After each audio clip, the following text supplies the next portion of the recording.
time to spill the secrets.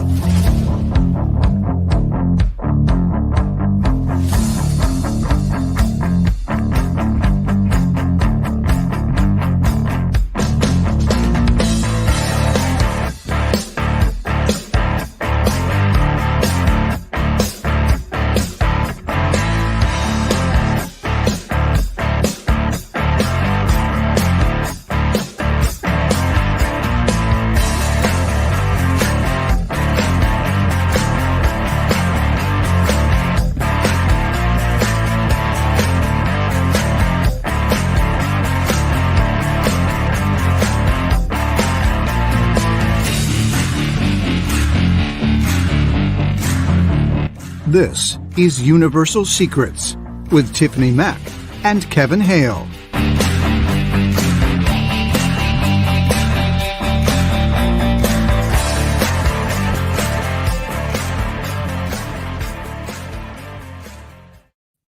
It's Tuesday night. You know what that means.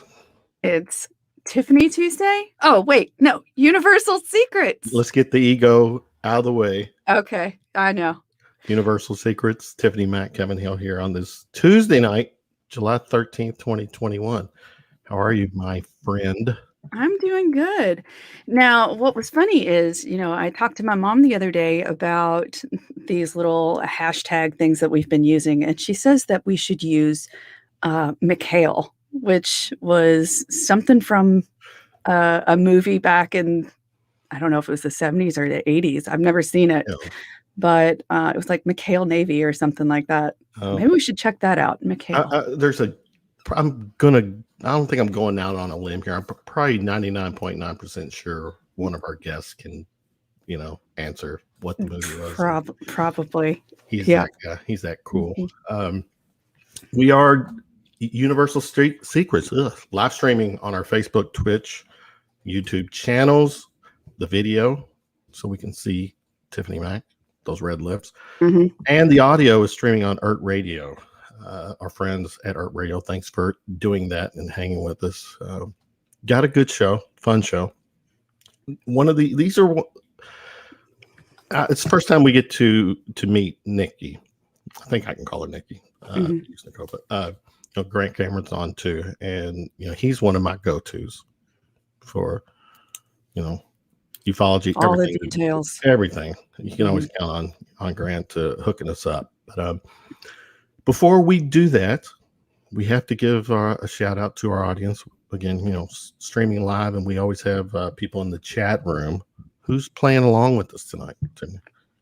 Well, we have a lot of people in the chat tonight already. They all seem to start logging in a few minutes ahead of time. We've got Andy Morrow, Bobby Burgess.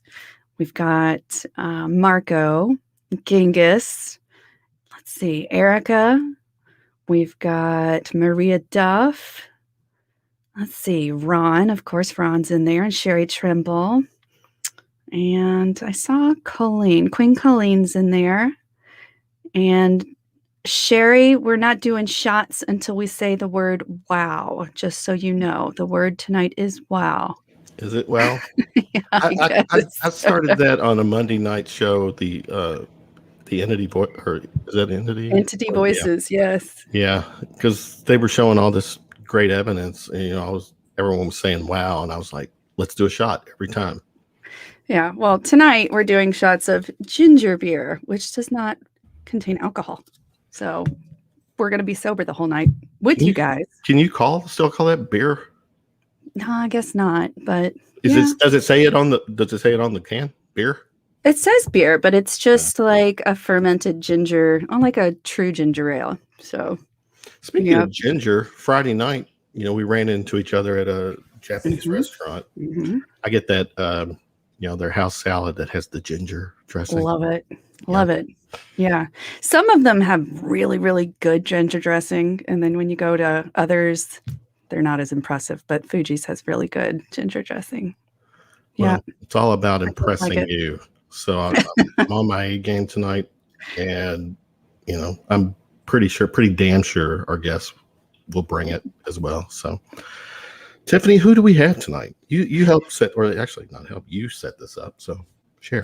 So tonight we have Grant Cameron, White House UFO, great guy, who has actually given me a lot of really good information through the years. We actually connected back in 2015 or 2016. And then Kevin and I invited him on to a show in 2016, and we got to speak to him, and it was a great 2-hour show. And it was On a just the Friday night beginning. Yeah, it was the after beginning. 10 o'clock at 10 Mhm. after 10 Eastern time, Mhm. because we're Yeah. Eastern. Who does live paranormal shows on a Friday night? We do. We do, but we have a lot of fun. We had a lot of fun then. Yes, we did. And at one point you had mentioned, oh, I think it was every other Friday, but it wasn't. It was every Friday night. Was it? So, yeah. Okay. Yeah. And then we have Nicole, who is his lovely assistant. We'll call her the assistant, but she is a ufologist in her own right, and we are excited to have them on. So let's bring them in. Click the button. I can do the button. There he is. All right, come on. Who's clicking who? Sorry. Okay, let's take her. For some reason, Okay. okay, Nicole, you're on mute, so unmute yourself. Did she already? She already Yeah. gave us a warning about the background, so she might have had background static. Static. Oh, okay. Yes, that's right. Grant, how are you, sir? Beautiful. A little point on your introduction. You had the word is wow. I have a whole theory called the theory of wow, which I think is what the UFOs is all about. And I'm going to actually write a book someday called The Theory of Wow. Let's hear it. Let's start with that. How could you not start with that? Tell us about your wow theory. Will you do the forward, whatever that thing is, Tiffany? You just kind of did it. I mean, he could take. There you go. It's I guess the first thing, I mean, you go through all the different steps of different paranormal UFO phenomena. The first one is UFOs. Why do UFOs have lights on them? So you can see them. We don't have any lights on our craft. They want you to see them. They want you to go, as I did in 1975. Wow, what's going on here?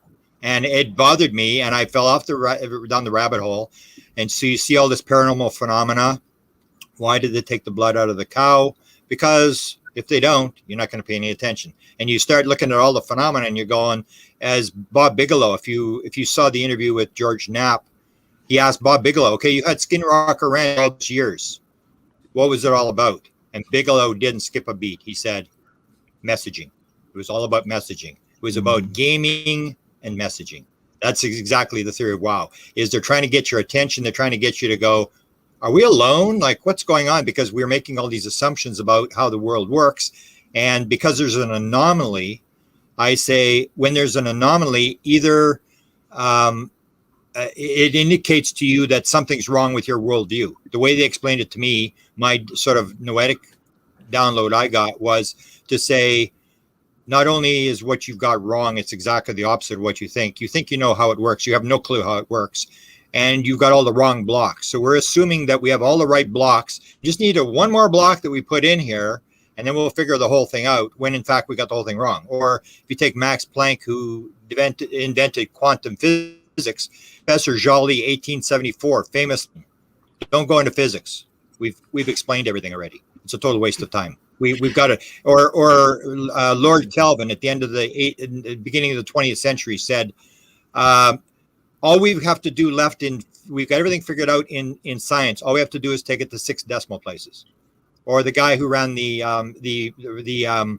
patent, the head of the patent office, 1915, said everything that has been invented. So the anomalies tell you something's wrong, and that's why they do this weird stuff, and it gets really weird, and it just makes you scratch your head. Or you can ask someone when they had their sighting, they can tell you exactly what day it was, exactly where they were, where the craft was, and it just flips them off the edge. And so I call it the theory of wow, where they just doing, or the trickster thing, or however you want to describe it, they just do this really, really weird thing. Like Nicole and I are doing a book together. It's about to come out on triangles. So you have triangles that are like 2 miles across. Why do you need a triangle that's that big?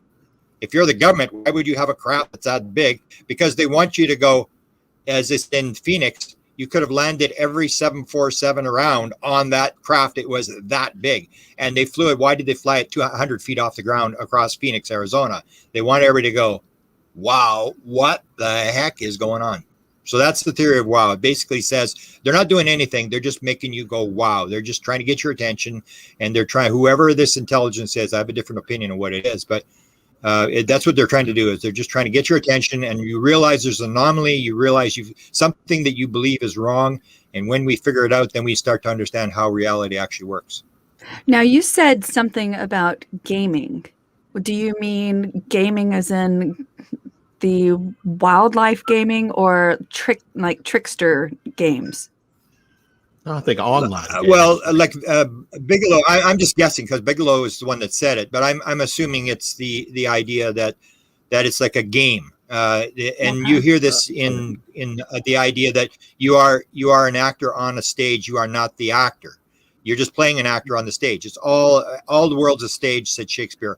All the men and women and aliens are but actors. They have their entrances and exits, and each man plays many roles. And you have to realize you are not the actor on the stage. You are an etheric being that's coming in and pretending you're a human. They're coming in and pretending they're aliens, and it's all a big game. You'll hear this over and over again. And when it comes to reality theory, it's all just a big a game. And a lot of alien people that are being channeled will tell you that this is just a big a big game, and it's not what I think it is. Kevin, do you remember our conversation the other day? The one that I said, don't let me forget to ask Grant about. It'll come to me. But Okay. I could just say now, we were joking about doing a shot every time we say the word wow. We would have been plastered. Every 10th time we say it. But Grant once again is bringing, look, we're only, a few minutes in. All this knowledge he's bringing on. I know. People watching in the chat room, there will be a quiz at the end of the show. Just saying. I just don't have a life. This is all I've done since 1975. Okay, I'm gonna run something by you guys, because you guys are definitely some very intelligent researchers that I give a lot of credit to, and I appreciate your hard work. So I'm going to run this by you, and this is just something that popped into my head the other day, and I ran it by Kevin, and maybe this is the ditzy blonde. Yes, I did get my hair redone today, so the blonde has soaked in. And I think that what I was thinking was all of the experiencers that I've communicated with, all of the people who have been in our situation, who have seen UFOs, seen entities, been visited, whatever the case may be. What if we were all programmed to be this way? And when I say programmed, like you mentioned trained, nanobots. What did I mention? Nanobots. Is that Nanobots. conversation? Yes. Yeah. Okay. So what I've been hearing lately is talking about nanobots and their use in the human body. They've been using them for a wide variety of reasons, but now we're talking about people that have these nanobots inside their bodies.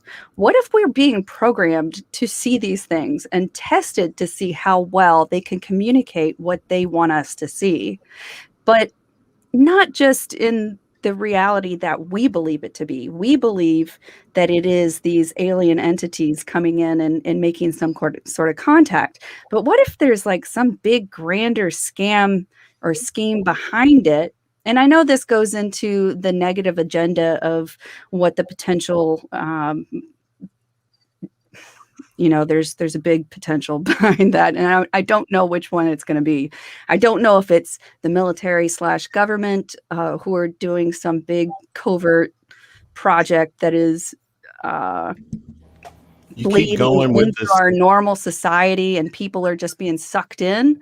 I don't know if maybe, I guess I'm trying to figure out. There's two ways to think about it. Either I am being visited by alien entities, and that seems so far-fetched in my sane mind, or there's something else going on, and it's the military, which I've been involved with throughout my life, have they come in and done something to me to where I am able to be programmed, and they're using that to make me feel like I am seeing aliens? Is this crazy? This is crazy talk. And I don't know how to rationalize these, because this is something that we talk about and we believe aliens are visiting us. We believe UFOs are in the sky. We also know that the US government and governments around the world have craft that are secret, that are also flying out there, that are also being seen by people. What are your thoughts on this, Grant? And tell me, and the only reason I'm saying this is because you do like to look deeper into a topic, and I think that maybe you would have some insight into this. Please feel free let to. Nicole go first. I've got Okay. Yeah, Nicole will Okay. go first, and then I will take it.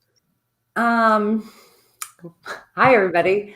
I guess what I could jump off with is I was having similar thoughts a few weeks ago with the arrival of a few articles that made it into mainstream media about the new wave of what they're doing with CRISPR gene editing, and CRISPR being utilized to fight diseases like cancer, and how instantaneously that it's working. And so I kind of coupled that with where, like you were saying, nanobots, and we're seeing those being used for the first time, really, for medical purposes. And it just makes me spin it into, like, have we seen an advancement in alien implants? And are we using that knowledge maybe for our own human gain, with our own technology? Because I do kind of believe that we can't figure out alien tech. So that's kind of where I go with that. But I don't think the theory of could an implant be used to control you or make you see a visual, I don't think that's too far-fetched. No. And I think that the way that I'm envisioning this, I had a whole vision of sort of like Truman Show, and they have the projected screen of the sun and the moon and the stars and everything, and it was all a facade, right? You were in this matrix that was totally created just to watch this one human, right? And I guess my thoughts are just so baffled because the potential is there. Do you know what I'm saying? Right. I would say, to what ends, though? I mean, is any Mass manipulation experiencer so special? Like, I mean, do you have your own version of like alien TV? That's so no. Are they? But I tend to follow the theories that all this projection, like what each of us see, comes from this consciousness, this shared consciousness that we have, not necessarily the entire tech part of it. I think it can manifest physically, but I think that's part of this consciousness control that they have that we do not have. That's good. So, Grant, what are your thoughts? Yeah. Okay. Well, to me, it's basically, I go on the noetic material that I was given, and basically it comes down to what Max Planck said early on. There is no thing as matter as such. Consciousness is primary. Nothing gets behind consciousness. It's all consciousness. And this concept, there is no time, there is no space. It's all this big sort of play. So you start looking. I got contacted by Streisand's stepson, who's an experiencer. And the beings that he was dealing with told him that when we come into your world, we go into your head and we see what's in your head. And whatever in your head is what we use to teach you a lesson. So they're going to play off whatever you believe. So if you're in fear, they're going to use fear to teach you a lesson. They have no choice. That's all they can do. I actually posted a couple of days ago. I went through this whole thing, and I always say, people always talk about ET. And if you listen to Lou Elizondo and you listen to all this sort of stuff, they're always saying, no, we're not going to say it's ET. We're not going to say off-world. Don't talk about aliens. And I think one of the reasons for that is I maintain there was a program that was The contract was run by Beuchel. There was 8 people. Kit Green was one. Nolan was another. They were looking at experiencers, and they were basically looking at the whole concept of interdimensionality, this whole idea. And actually, Politico newspaper wrote it. Bender, and nobody's picked up on this. Bender wrote that the Defense Department had a program that looked at, is this here? So, because if there's no time and space, so if I predict that you're going to have a car accident tomorrow, there's something wrong with our concept of space or it's time. And the whole idea, is there time and space, or is it, as the mystics say, all one thing? Everything is like a deck of cards. Everything's happening at the same time. There's only here now. There's no time. There's no space. Everything's happening inside your head, all this kind of stuff. So they were working on this program. Is it here, but in a different here? Like you're a radio with different frequencies, and you just turn into the different frequencies. So when people have out-of-body experiences, the idea is you're not going anywhere. You're going inside yourself. When you die, you go inside yourself. And when you start looking at the ET thing, so I say to people, okay, if you really believe this is ET, and in 1895, 1896, and 1897, there was a bunch of airships. And some people have the estimate of up to 10,000, which is almost as many sightings as there was in Blue Book in that time period. And they had wooden ships, and they had these big giant lights, and they would have had massive batteries to run these lights. And they didn't have batteries like that in those days. So they had sails on them. They had guys hanging off their poles. So when you say and they then when were they asked wooden them, ships, yeah, you're saying they were wooden ships? Yeah, they were just, yeah. In 1895, all those ships, that was all wood. Okay. That's interesting. We're talking about, and so, but the thing was, it was very strict.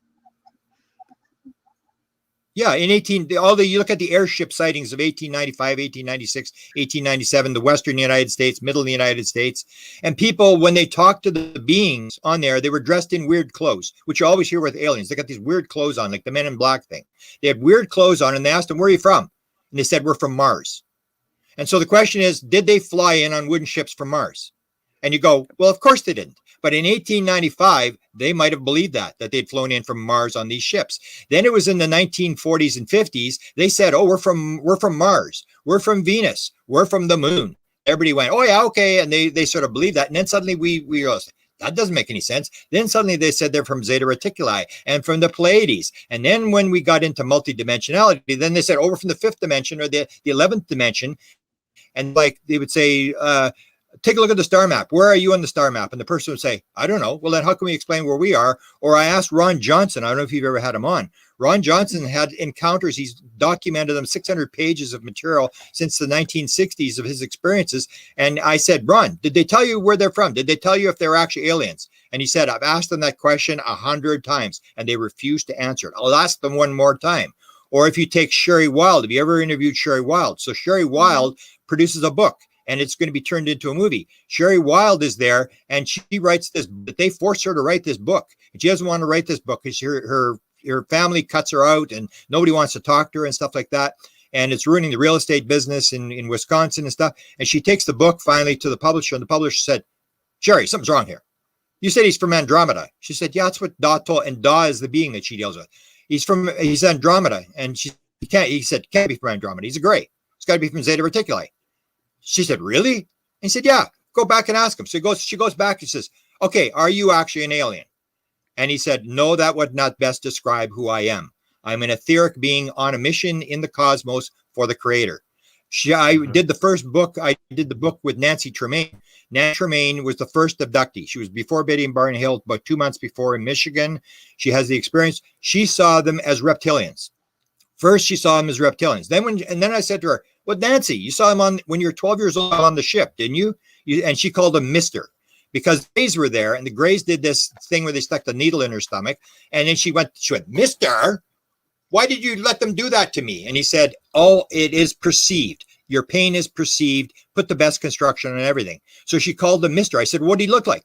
Said he was a human being with ordinary hair, gray, dark hair. And then later on, she says, then he was an etheric being.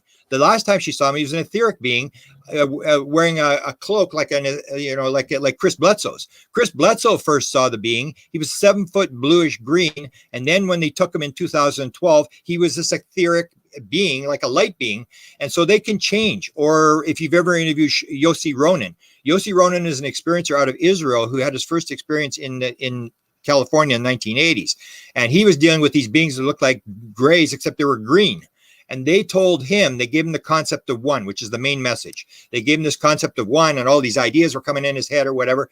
And then he said that they said to him, when we come into your world, we take a body because we need a body to be in there, but we really can take whatever body we want. You can do the same thing. You just don't know it. Exactly what Dawes said to Sherry Wild, because Sherry Wild said, well, if you're not from Zeta Reticuli and you're not an alien, like, why do you come as this scary looking gray thing? And he said, scary looking gray thing? Do I scare you? And she said, yeah, you scare me. Not only do you scare me, every time you take me, you wipe my memory. And then when you take me again, you scare the living daylights out of me again. And then he said, really? You ever look in the mirror, Sherry? And she said, what do you mean? You got those big teeth. Every time you come towards us, we think you're going to eat us.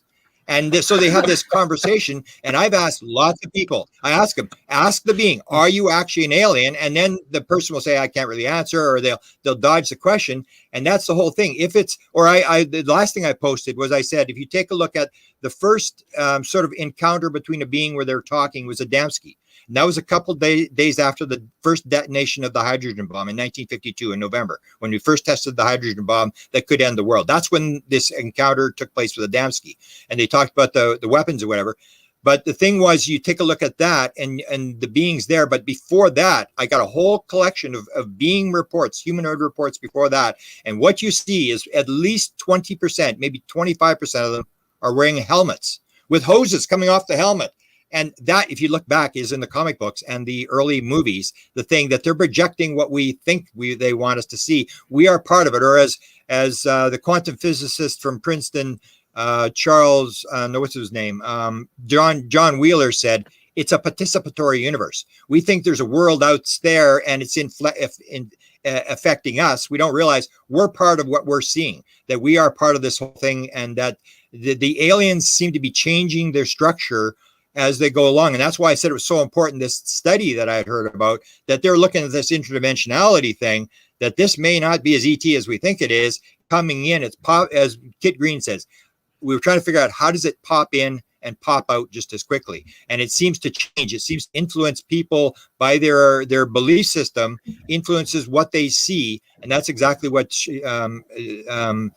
Barbara Streisand's stepson told me, that he had been told by the beings. So that's where it's this influence thing. As for the government thing, I really don't think they have. I think they think they won the Vietnam War. They think they got it all under control. I always refer to the experiments done by Firmage, Joe Firmage.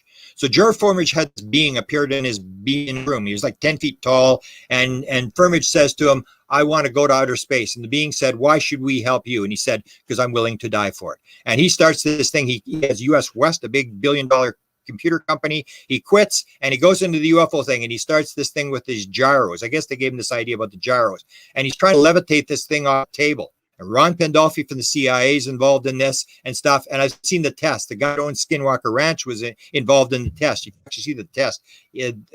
Brandon in the back in the as they're testing this thing, and they can't levitate this thing an inch off the table. So he had millions. Somebody said $90 million they spent on this experiment. So why would he not just get it from the government? If they've got all this high tech stuff, why is he trying to levitate something off the table? I see that Joe Firmage spent $90 million or whatever he spent, and he couldn't levitate something an inch off the table. I'm thinking they probably don't have anything that they're claiming they've got all this kind of technology. But I really think that whatever the intelligence is, they're running the show. That's what Jim Semivan said. They're ultra-terrestrials. They created us, and they talk through symbols, and they are in charge. They're running the show.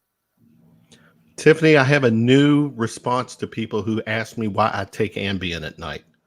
Have a conversation with Grant Cameron, and the shit will noodle in your head all night.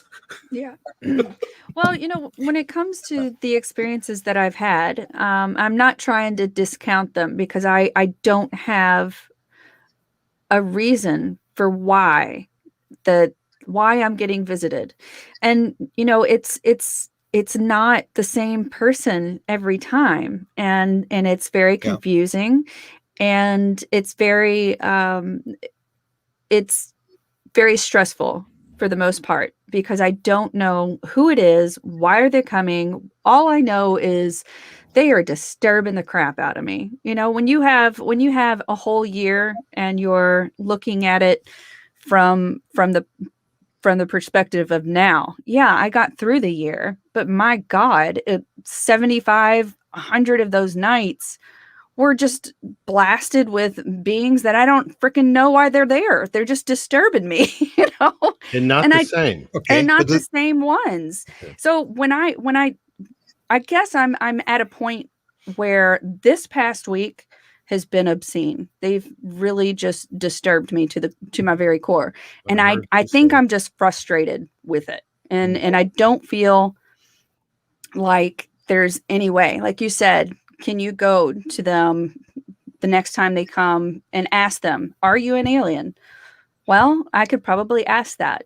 Have I asked it before? No, not really. So, you know, that could be the first step to figuring out who they are, what they want. I have asked, "What do you want? What can I do for you? Why are you in my home?" I've already restricted their access to my children because I don't like the idea of having my children involved, and I can't control it. So I have sort of put that on lockdown. And, you know, we talked to my daughter the other day, and she was very upset that I put it on lockdown because she really did feel like she had a connection to these She was never beings. threatened. There was She nothing, never felt threatened, never.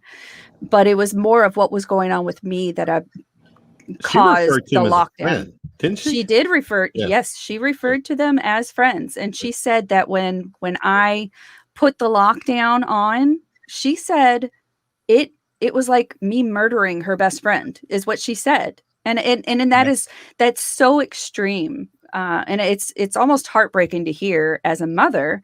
But, you know, I think I would like to know, and I would like to learn their intentions for us as humans and as individuals. And I think it's a long process trying to figure that out and decipher all of the mystery behind it. Okay, there again, it goes to this theory of wow, that maybe you are creating what you are experiencing. If you look at experienced people, they did this study. Why do people have bad near-death experiences and other people have good near-death experiences? And one of the conclusions they came to, the people who had the bad near-death experiences were trying to control the situation. They wouldn't let go. The same as in psychedelics. If you've ever done psychedelics, and when they shut down the default mode network, when the ego gets crushed, you can go through some ugly stuff. If you want to fight it, you will experience stuff like you have never even imagined what they can do to you. And it's the whole idea, once you let go and surrender, then boom, it's gone. Suddenly you're out of the hell and you suddenly go into this nirvana state. One of the other things I would point out is that you always have to remember that are we part of this situation? That one of the things they told me, I had in 2017, the download had 24 things. And the one was, is the world made out of nuts and bolts? If it is, that's one world and with certain rules and regulations. But if it's made out of consciousness, that's a completely different world. And all the rules are going to change. Is it one life? If it's one life, that's one world. But if it's multiple lives, that's a whole different world. All the rules change. So you have to look at, I always say, all of us came here to choose to be here at this particular time, at this particular place, in whatever mess we find ourselves in.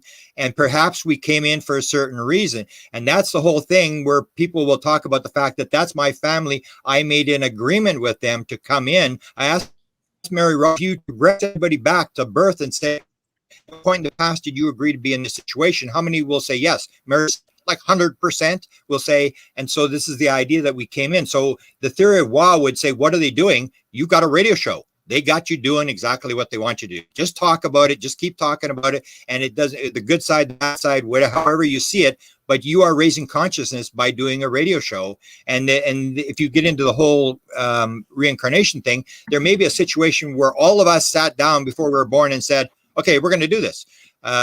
Tiffany, you're going to have a radio show, and Nicole and I are going to come on. We're going to do this show, and it's all pre-planned. That is not as a random world as we think it is. We sort of see ourselves as corks going down a stream, and all these things are affecting us. When in fact we have to realize, like if your daughter has a different attitude towards it, she's getting a different response. So you have to look at, is your response to the beings creating what you're experiencing, because that's what happens in near-death experience. That's the conclusion that they seem to come to, was if you, and I know this was psychedelic because I had that, I've done this, I did a whole book on it, and I did a whole bunch of high dose experiments, and I went through some hellish experiences that you can't even imagine. And they make you think that this is going to last forever. You are never getting out of this. And it was the whole surrender thing was the fighting it. As soon as I stopped fighting it, then suddenly it would go away, but not until. Nicole, you got anything to say about that? Yeah, I was going to jump in a little bit because you know how I like to take the Grant version and then I'm like, how can I Midwest this up so people in corn country can understand this a little bit? So I think what Grant said very quickly to kind of sum up is that we have this wow experience, whether it's the sighting or it's a paranormal thing, we have this experience that gets us thinking about our life and reality. So once you start that hunt, for me, it started in nuts and bolts. I'm like, I'm going to find a physical answer to this. And now I'm on what people call the woo side, or I've come out as an experiencer and melded all together, which leads you on this inward journey. Instead, I'm going to find this out in outer space. Somebody's visiting. It's like, no, you start to realize that, like Tiffany, you pointed out, it scares you that you can't control this situation. You've recognized that. I had to recognize it with my son too. And what I wanted to ask you real quick was, or point out to you, is they listened to you when you said, yeah, they did. So that's absolutely like one thing, you know, you do get listened to, or how it keeps changing. It shows you what you need and what you can comprehend. But then it might slap you with another lesson. Like Grant pointed out, your daughter obviously, you know, cut off from her best friend. Maybe that's to make you rethink your position on it. And that's what we came to the conclusion of. I have this whole idea that, you know, children involved in this, they don't have all the bullshit filters that adults, you know, whether it's church or your parents or politics or whatever, they don't have that filter. They don't look at something and go, oh my God, because it looks weird, it's scary, you know, like adults do. So, and I know when I started going on my inner journeys with this, that's when I had my out of body experience at 25. And then it was like, I have the answers to everything. Oh my God. And then I shut it off. I was like, what was that? That's just weird. I didn't equate it to ufology at all. And then I started getting into the heist and listening to Grant and knowing that there's different contact modalities. Not everybody is going to have the Travis Walton experience. Not everybody is going to be Greer and sit in a circle and get people healed. You know, each contact modality is so specific to people. It's like snowflakes or fingerprints. Like it's kind of up to you on that inner journey to find your modality. Who's the guy you talk about, Grant? Like he wakes up, like chugs a glass of water, lays back down for 30 minutes, and then like gets up and watches the sunrise, and then he's in the field. Let me make a point on that. You're talking about Tyler D from American Cosmic. He's the top NASA guy. This is the guy who has 40 inventions that he believes he got from the beings. And what you see in terms of contact modalities, that a lot of contact modalities, I don't know what the percentage, but it's pretty high, and I write about it in contact modalities, is trauma events. People have head injuries, they have near-death experiences, they have like a lot of mediums have childhood abuse issues, and they shut out the physical world, and suddenly they're in the field, they're doing this stuff. And Tyler D had an experience. It sounded like he was very close to Judy Resnick. So he was with Judy Resnick. He was going with her or whatever, and he watched her blast off from the Cape. He's an engineer with NASA, and he watched her die in front of him. and he went into depression. He was very, very highly depressed. And that's when he started having the experiences with the beings. And he told me when I saw him the one time with Chris Bledsoe at a cabin in Pennsylvania, he said, "I'll tell you what, Grant, the morning I got that invention," and he sold this invention with part of a company. He sold it on NASDAQ with, you would not believe the money that they made on this thing. He said, the morning I got that in my head that went into the Pentagon. If you've ever read American Cosmic by Dan Pasolka, he gets called to the Pentagon, and this one-star general is yelling, "Who came up with this idea?" And they all pointed at him. It was him. And he thought he was going to get an award, and he had this, and it's got to do with medical stuff. It's got to do with binding tissue to metal and stuff like that. And he's got 40 different patents or whatever. But he said, then the morning I got that first invention in my head, the idea, the last thing I remember the night before was a hooded figure standing at the end of the bed. And I said, "Oh, really? Could you see its face?" And he goes, "No, I couldn't see its face." And then I said, "Oh, you should be regressed.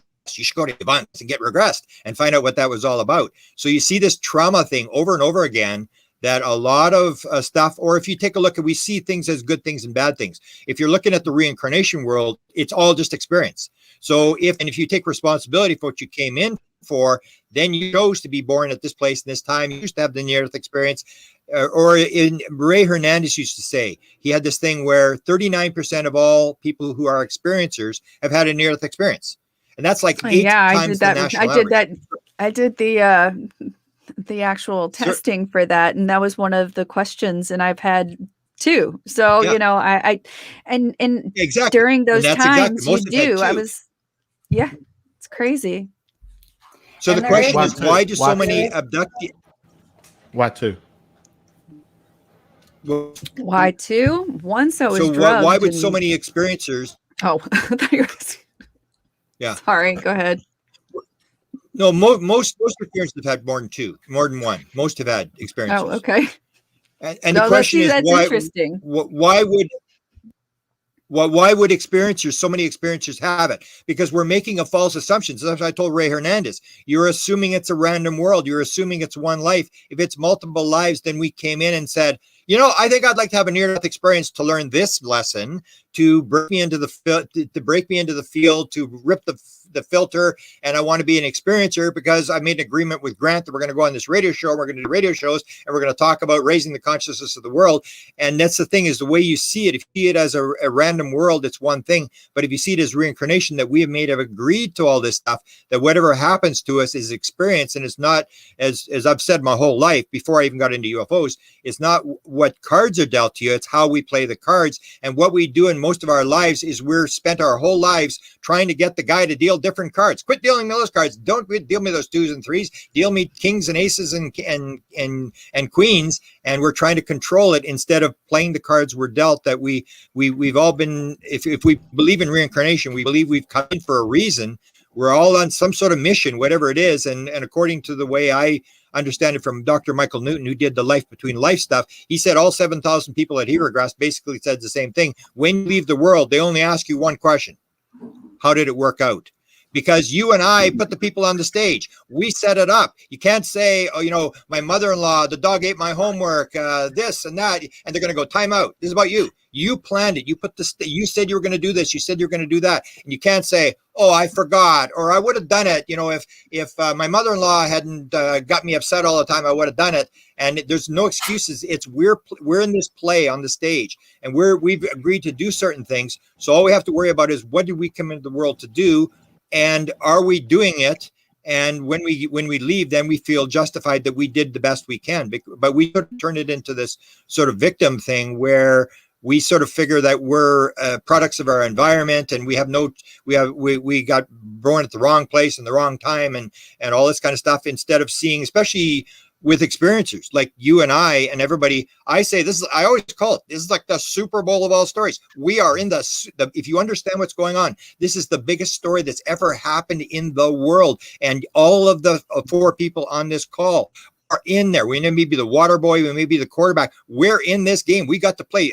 500 years from now, I used to tell Angela Joyner, who lost her job for doing the Stevensville, Texas thing. And she said, no, I don't think I really lost my job. I think we just didn't agree. I said, no, Angela, in Canada, when you walk in the office and they got your computer and your Rolodex in a box, a cardboard box, and they tell you to leave. That's called getting fired. And so she lost her job, and she never got a reporting job again. She lost her job because she backed the witnesses. They said, quit taking the phone calls from these witnesses. Leave them alone. Ignore them. And she lost her job. And I said, Angela, you may be a trying time right now, but 500 years from now, when everybody knows what this is about, they're going to say, Angela, she was my great grandmother, and I'm proud she did it. And people are, that's the whole, is we got to realize we're in absolutely story. This is how, go ahead, Nicole. This is how you tie in the theory of wow, though.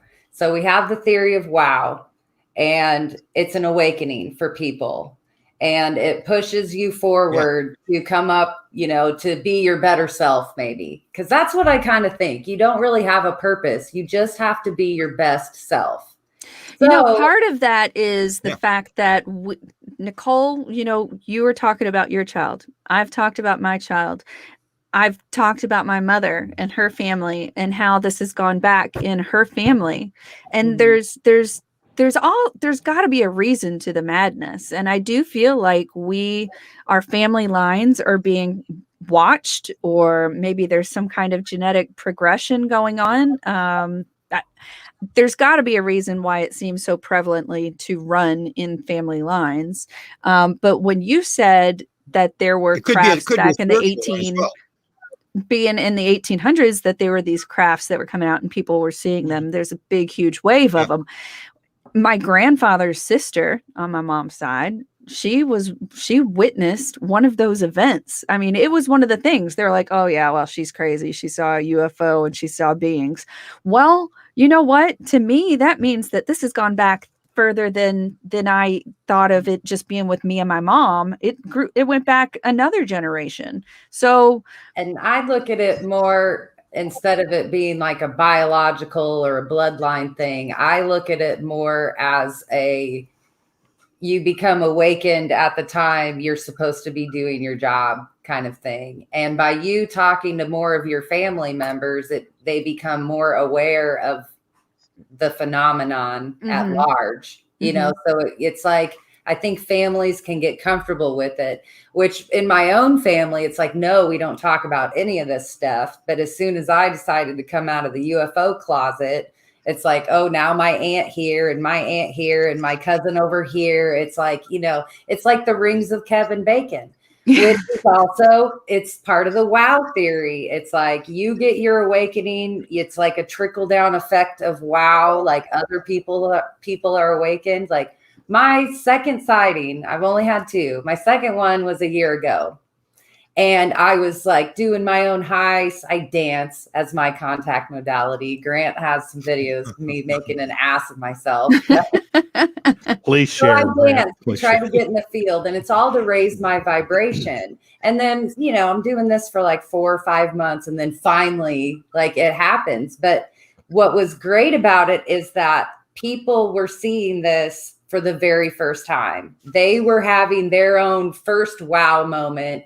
I got like a confirmation. It was like, oh my God, this is an affirmation. I know what I saw when I was 15. I'm not a lunatic now. Like, you know, I got that kind of affirmation, but it's also tied into, like Grant was saying, it's like this constant awakening and this constant pushing forward of these social issues and what we can handle. It's showing us what we know to push us forward into this oneness. I mean, we can't accomplish oneness overnight. We know it's, you know, anytime we talk about this in the field, people are like, oh yeah, we're supposed to hold the hands and sing Kumbaya and everybody gets along and aliens show up. And we all know that's not how it goes. But the phenomenon, I think, is in it for the longest of the long games. Like, if it has been interacting with us to drive us to what the experiencers say, oneness, you know, and they give us these hints. Take care of your planet. Take care of yourself. No nukes, you know, oneness and love, you know. So if they're pushing us towards that message, they could have been doing it for millennia. So and you said you wanted to talk about music. And that's kind of like a pop culture thing that I think they use. But that's a universal language though, too. Mm-hmm. Absolutely. Well, there's a point the on whole mathematical part of music, but go ahead, Grant. Yeah, there's a connection there. That's where I see the world as much less random than most people do. For example, when Nicole played the music, then she told me it was Dave Matthews. I said, she's dancing, this UFO's flying, and she's photographing this. She's dancing, and this photographing daylight things flying around over her head. And I said, Dave Matthews is an experiencer. Dave Matthews, how I got into this thing, Chris Bledsoe gave me a message he said to me, he said, oh, I got a message from the Guardians for you. I said, oh, really? Cool. What's the message? And he said, they want you to know the message is in the music. And I said, well, Chris, you may be talking to the wrong guy, because I don't listen to music. I'm not interested in music. I don't play music. I could care less. And he keeps talking. He goes, oh, you should listen to Kashmir by Led Zeppelin. And I go, yeah, whatever, Chris. And then he said, and the other song you listen to is After the Gold Rush by Neil Young. And I said, Neil Young's involved in this? And he said, yeah, Neil Young's involved in this. I live in Winnipeg, Manitoba, Canada. And I tell everybody, this is the place in Canada where not even anybody in Canada wants to visit. It's the coldest major city in the world. It's in the middle of nowhere. But Neil Young grew up here. And I said, Neil Young, this. So I started looking, and if you look at After the Gold Rush, he calls about the chosen ones. We're treating the world like a gold rush. When the gold is gone, the silver seed, it's going to become a ghost town, and the silver seeds are going to come and take the chosen ones, which is what Yvonne Smith calls the experiencers, off to another star system. And I went, I can't believe this when I saw that. And then all these people, Patti Smith sang it.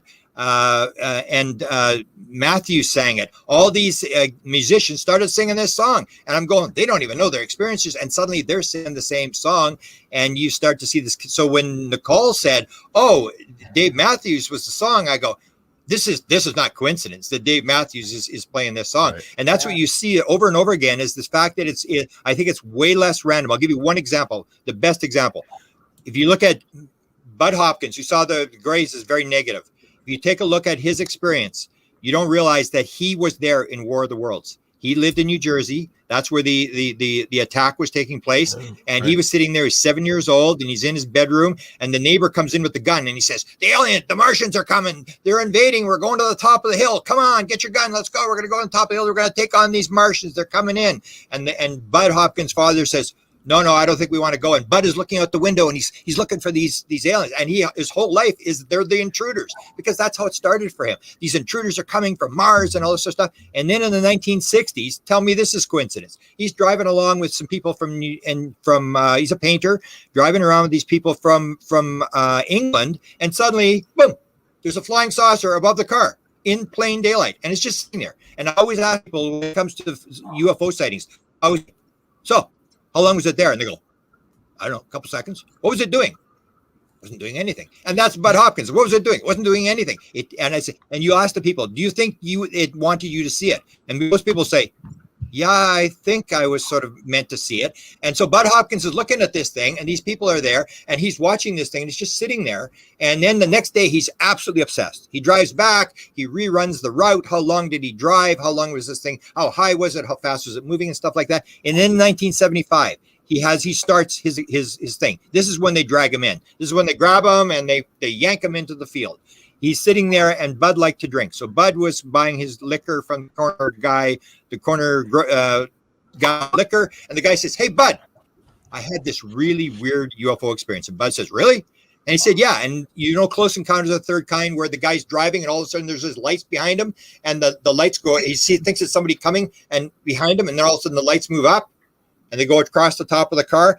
That's the story. That's where it comes from. It comes from Bud's guy that was selling him the scotch. And it goes across, and it comes in front of the car, and then it goes and lands in the field. This is 1975 in front of this condo complex. And according to the guy who was selling the liquor, the aliens got out with shovels and started digging holes. Now, come on. They started, and it's like, they're digging holes? So Bud, of course, goes, really? So he goes to the site where this guy says, and there's these 15 holes dug in the ground. And then what the hell were they digging holes for? Exactly. That's the whole thing. It's the theory of, wow, they're dragging him in. What? He was so obsessed with this thing. It doesn't make any sense. Aliens don't have shovels. They don't dig holes. They were dragging Bud into the thing. He goes to the guy who's the security guard at the complex, and he said, did you see anything? Yeah, we saw this light out there the other night. And then Bud is obsessed, and he starts the whole thing of doing the research, and he gets dragged in. Same as me. I had no intention to see a UFO. I went out. I thought it was like the buying the lot. I'm never going to see anything. The thing flew right in front of the car. I took 100 people out. Nobody was ever affected. Me, I just went, oh my God, I couldn't believe what I had seen. I was like, and I just went off the deep end. And you have to realize, was that planned? Because what happened to me when I realized that my initial sighting wasn't planned was we were supposed to go in February of 1975. These things were flying around all over the place in this small town in the middle of nowhere. And I said, let's go see what they're looking at. And we never went. And then in May of 75, the local TV crew caught this thing. You know the Nimitz story where it drops from 80,000 pounds to sea level in 7 inches a second? This is the opposite. It's in a documentary called UFOs.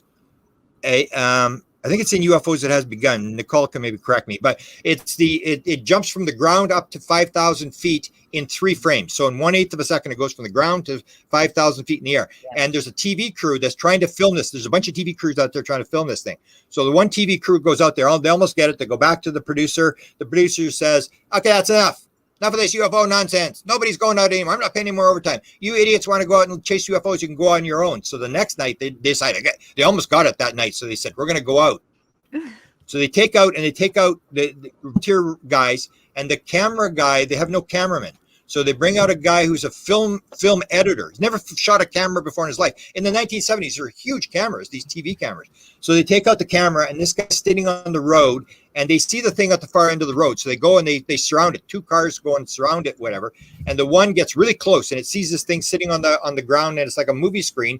It's 50 feet high. It's not touching the ground. And then they look around to get their bearings, and the thing's gone. And they're going, where'd it go? They thought it disappeared, and actually had to jump this 5,000 feet in the air. But the guy, here's the thing. The guy at the other end has never shot a TV camera. I'm interviewing him a couple years later. I'm trying to get a copy of this film off of him, this 12 inches of film where this thing jumps across and it flies across the sky. And he says, I was sitting there, I was looking through the viewfinder, and I said, they didn't get anything the night before. I got to get something on camera. So the thing was glowing up, and it was glowing back down. It was sitting on the ground, and it glowed, and it glowed. He said, the next time it glows up, I'm going to shoot. And then he says, as he pushed the trigger, the thing jumped in the air. And then 20 years later, I'm going, that wasn't random. That thing was sitting. Are you waiting? You ready? Ready to shoot? Here I go. And the thing jumped in the air, and he caught this. I would never have gone if it hadn't been, because that film went viral in the city where I live. And they did an 8-minute documentary. They had frame by frame, and they were all excited about this thing. And then I said, come on, let's go see what they're doing. And then I'm thinking back, when I think back 20 years later, I go, they wanted me out there. That's why they got caught on the ground. That's why they allowed them to take this film, because I never would have gone, and I never would have done 12 books and done all this and I've spent my whole life. I just worked just to make money to do this. And I've done it almost full time since 1975. I got obsessed because somebody had this film, which in the end, I don't think it was random that this was. And that's why I start to say is the sightings that you see may not be as random as people think they are. We used to think in 75, because we used to think in 75, if you saw a UFO, you were crazy. But if you saw 2 UFOs, if you actually claimed that you had seen a second UFO, even the people in the UFO community wouldn't talk to you. Because it was believed to be random. Then we suddenly realized that experiencers are lifers. That if there's an experiencer who's had an encounter, you regress them and you find out they were in the crib and they've had beings their whole life. We now know it's a pattern through life. It's not a random event that people are being chosen, as they call it. The song after the Gold Rush, The Chosen, or what Yvonne Smith calls the chosen ones, that people are chosen to see this, and maybe for a reason that we are to do whatever mission. So you're doing the show, you're raising consciousness by doing the show, and that's what they want. And same as Sherry Wild. So Sherry Wild, the story was that she didn't want to she had no intention of telling the story. It was a horrible experience. She tried to commit suicide a number of times. She was horrified by this experience. And she said one day she comes home and the computer's open and the word program's on. She's like, I've never used the word program. What's the word program doing open? And she looks and it's 3.5 pages in and it's her story. And she goes, oh no, we're not going there. No way.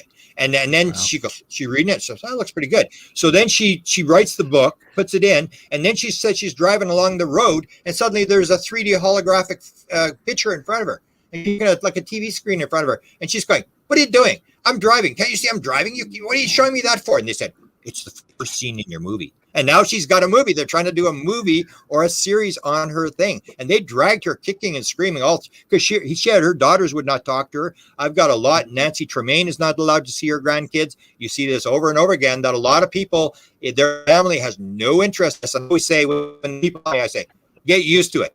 That's the pattern. They want you to keep your feet on the ground, so they don't put you in la la land. They put you against an opposition of people who make you fight. My whole family, I always say I'm very cautious about where my files go when I die, because my son would throw them in the garbage the next day. He has no interest. He was a pilot. He had UFO sightings, had ghost sightings, but he's not interested. And that is the basic pattern. So we have to maybe realize that we maybe chose this. We came into the world and we take responsibility for it, that maybe we chose to do what actually is happening here. And then sort of the fear goes away. And that's what people will say in any sort of therapy. When you take responsibility for it, then the healing begins. But as long as you can't take responsibility for what's happening, it'll always be a fight between the ego and whatever's going on around you.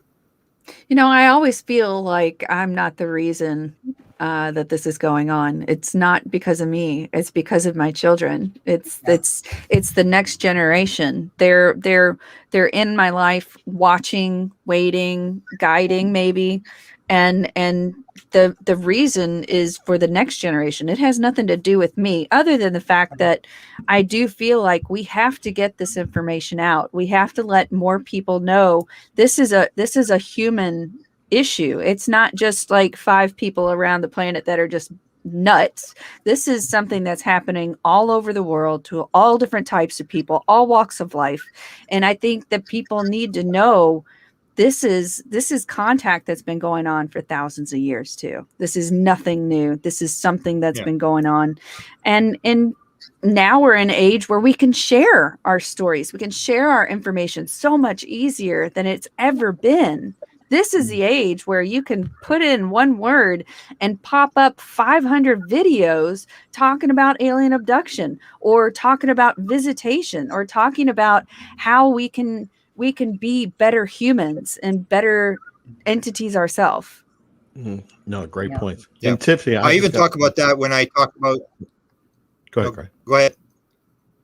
No, I was going to. No, I just want to say, like, when you're talking about this. We're having a battle here. No, yeah, you win. No, I just want to make a quick point. I did a book. I did the book Contact Modalities. I also did a book called Inspired: The Paranormal World of Creativity, where I talk about where the computer came from. And like literally, they all were doing LSD. That's why it was invented in California rather than MIT. And the guy who invented Google, if you watch the video, he gets it in a dream. He says, I wake up and sometimes, you have one of these dreams.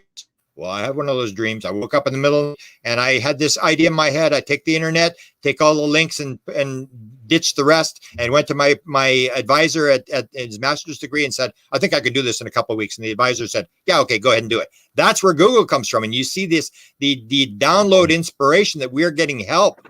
And that's because the internet is like the collective unconscious.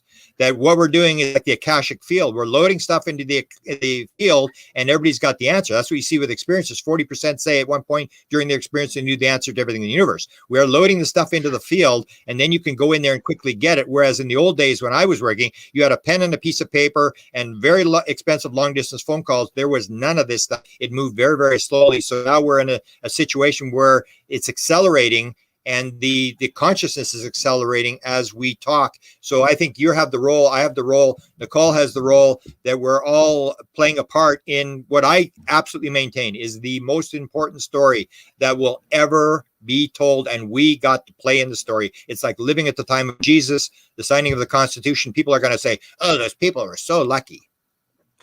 Back in 2016, Grant, you and I talked about I had a momentary download, and you asked me to describe it to you. I'm sure with all the stories you've heard, I'm sure you don't remember it, but I'll refresh your memory. So in the middle of the night, I awoke, and there's 2 stories that I've discussed with you. The first one, I awoke and there was a red hologram in my bedroom. And of course, I got up out of bed. I thought maybe the light down the hall, maybe somebody was shooting some light through my window. So I was making sure, and all the doors were closed. There were no windows open, shutters, blinds, everything were closed. There was no light coming in. It was just a complete hologram, a red hologram, red light coming from nowhere. It was hovering about a foot off of my floor. It was about 4 feet long, 2 feet tall, and a foot wide. And there were hieroglyphics, there were runes, there was Greek letters, there was Russian letters. There were all of these different types of letters and symbols that I had never seen before. And I walked around it. I did not put my hand through it or anything like that because I didn't want to touch it. But I walked all the way around it trying to figure out when I was trying to decipher what it was. And at that time I had lived in Greece, so I was familiar with the Greek alphabet and Greek writing, and I couldn't understand any of it. And I thought, my God, if I'm supposed to understand this, I don't, guys. And I said it out loud. I don't understand this. What do you want me to do with it? And excuse me, what I got was, you'll understand in time. So whatever it was, Time is right. Yeah. was a very big message that I was supposed to get. So I figured at some point in my life, it will come back to me or it will make sense. The other time that I had an experience, and I've had these experiences over and over, is I get these downloads and I won't be asleep. And I'll be just getting to that comfortable state where you've just crawled into bed, and all of a sudden I'm hit with the whammy, okay, the wow signal, and it's like the biggest download of any images, violent images, peaceful images, images of war, images of famine, images of harvest and big good things and bad things all sort of mixed and jumbled together. And then there's almost like binary code being dropped in there, and that's not something that I can understand. It's going so fast. I'm talking thousands of images are being just downloaded, and at some point I'm looking and I'm thinking, wow, how can I retain this? My brain can't retain this. And I'm just taking it in and thinking, my God, if I can only record it. But maybe we are recording it. We just don't have access to retrieve it as well as we should. Or maybe at some point in the future, we're going to be like, now I get it. Now I know what that was all about. That's interesting. Let me chime in real quick. That's what Jim Semivan said. They talk in symbols. Right. Yeah, no, we talked on earlier mentioning, I do believe that we're part of this simulation. That's my take. And I'm an enthusiast. I'm not an experiencer. I live vicariously through Tiffany. We're doing our journey here on the show. But I sit in, I joked about the Ambien, but I do lay in bed before I fall asleep. I start thinking about shit. And, one of the things I thought about recently is, as an enthusiast, it would have sucked being a UFO enthusiast like 50 years ago at my age, because of where we are right now. I do, Grant, I'm piggybacking on what you say. I do think there's a rhyme and reason why we're all here right now, why we're talking. Something's getting ready to happen, a game changer. And the three biggest questions I always throw on this show is there a God? I don't know. What happens after we die? I don't know. Are we alone in the universe? I've said it in my heart of hearts. We're going to get that freaking answer. I think we've already gotten the answer, Kevin. I mean, yeah, I think we have. But the reality is that not until, you want to have the government say, there are Well, we're going to talk extraterrestrials, about that there report. I are want to, yeah, I want to, interdimensionals, there are, yeah. not that I need Big Brother's seal of approval, but for the casual people, for the people who, still tune in to Independence Day every July weekend or whatever, they want to know the truth. They want to know, the answer. That's where we I are can give right you a now. comment on that. Please do. We dealt with Dr. Eric Walker, who was former president of Penn State University, had 4 honorary doctorate degrees. He was the chairman of the board of the Institute for Defense Analysis, top military think tank. And we were trying to get him to talk, to tell us what was going on. And he said to us at one point, he said, okay, I'll ask you a question. You're just curious, aren't you? Confirm it. That's all you want. You're just curious as to what's going on. That's all you want to know. Why should we change the rules to satisfy your curiosity? And this was this idea, like Tiffany was bringing up, that we want the government to sort of tell us. To me, I look at it different. If you have the experience, there's if you can get it from Big Brother and they tell you that it's real or whatever, people will. But I had a sighting where it flew right in front of the car.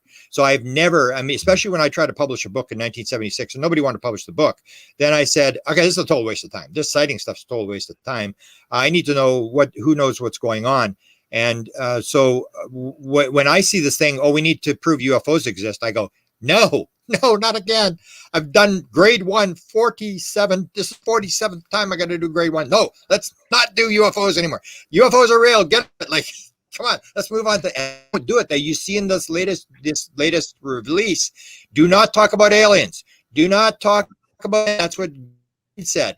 Do not. You only talk about threat. Talk about sightings. Talk about this kind of stuff. Don't go there and I guarantee you, if there's congressional hearings, you will not hear experiencers standing up there who are going to say, "Oh, I was on board a ship and they actually showed me this screen," like 39% of the other people, and they showed us that we're destroying the world and we got to stop the nuclear weapons. They're not going to do that. They're going to play this game where they're shaking down Congress for a bunch of money, and we need to say this is a threat. We got to, after we take on China, then we're going to take on these guys, and it's just like the next big war that we're going to do.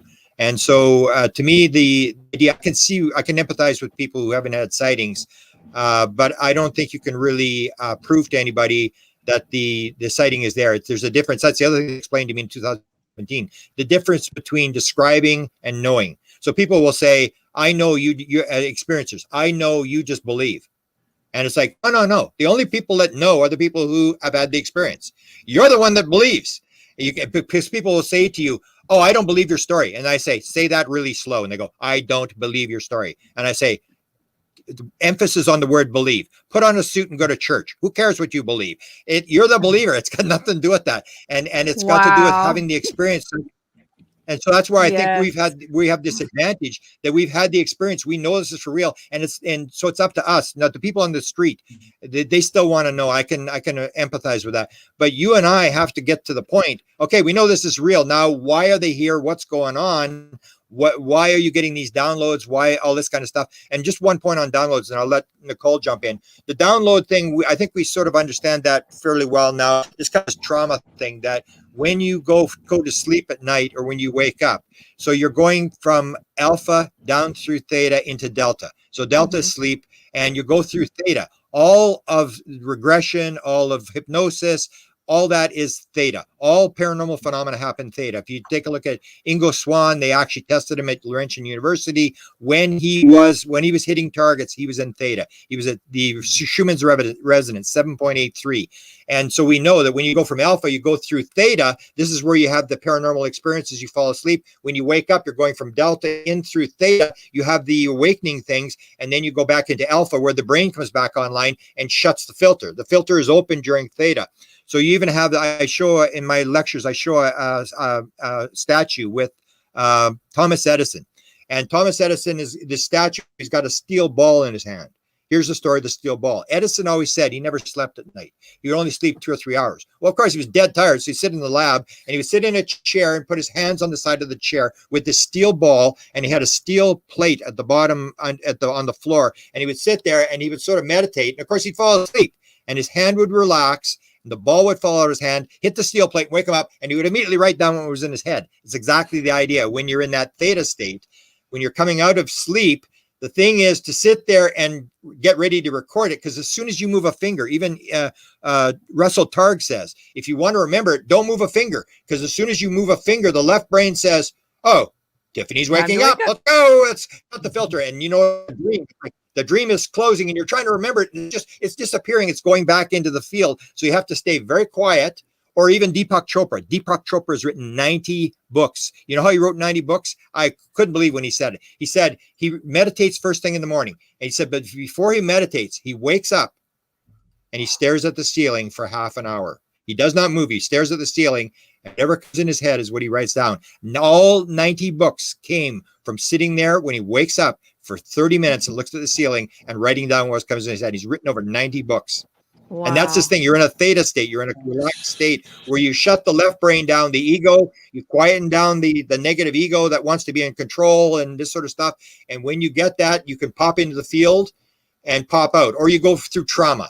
So trauma, like with like ayahuasca, people will say, "Oh my God, my ego was crushed, and I suddenly realized everything was alive, connected, and conscious." And you're in that field where you suddenly realize how it works. And then you come out of the field, you go back into the normal waking state where the default mode network comes on. But when you're to sleep, you go through theta, and that default mode network shutting down, and you're able to go in the field. Or when you wake up, it's the same thing, you're going the other way. You know, Kevin has wanted to discuss the process of maybe having a meeting. Whoa, what are we doing here?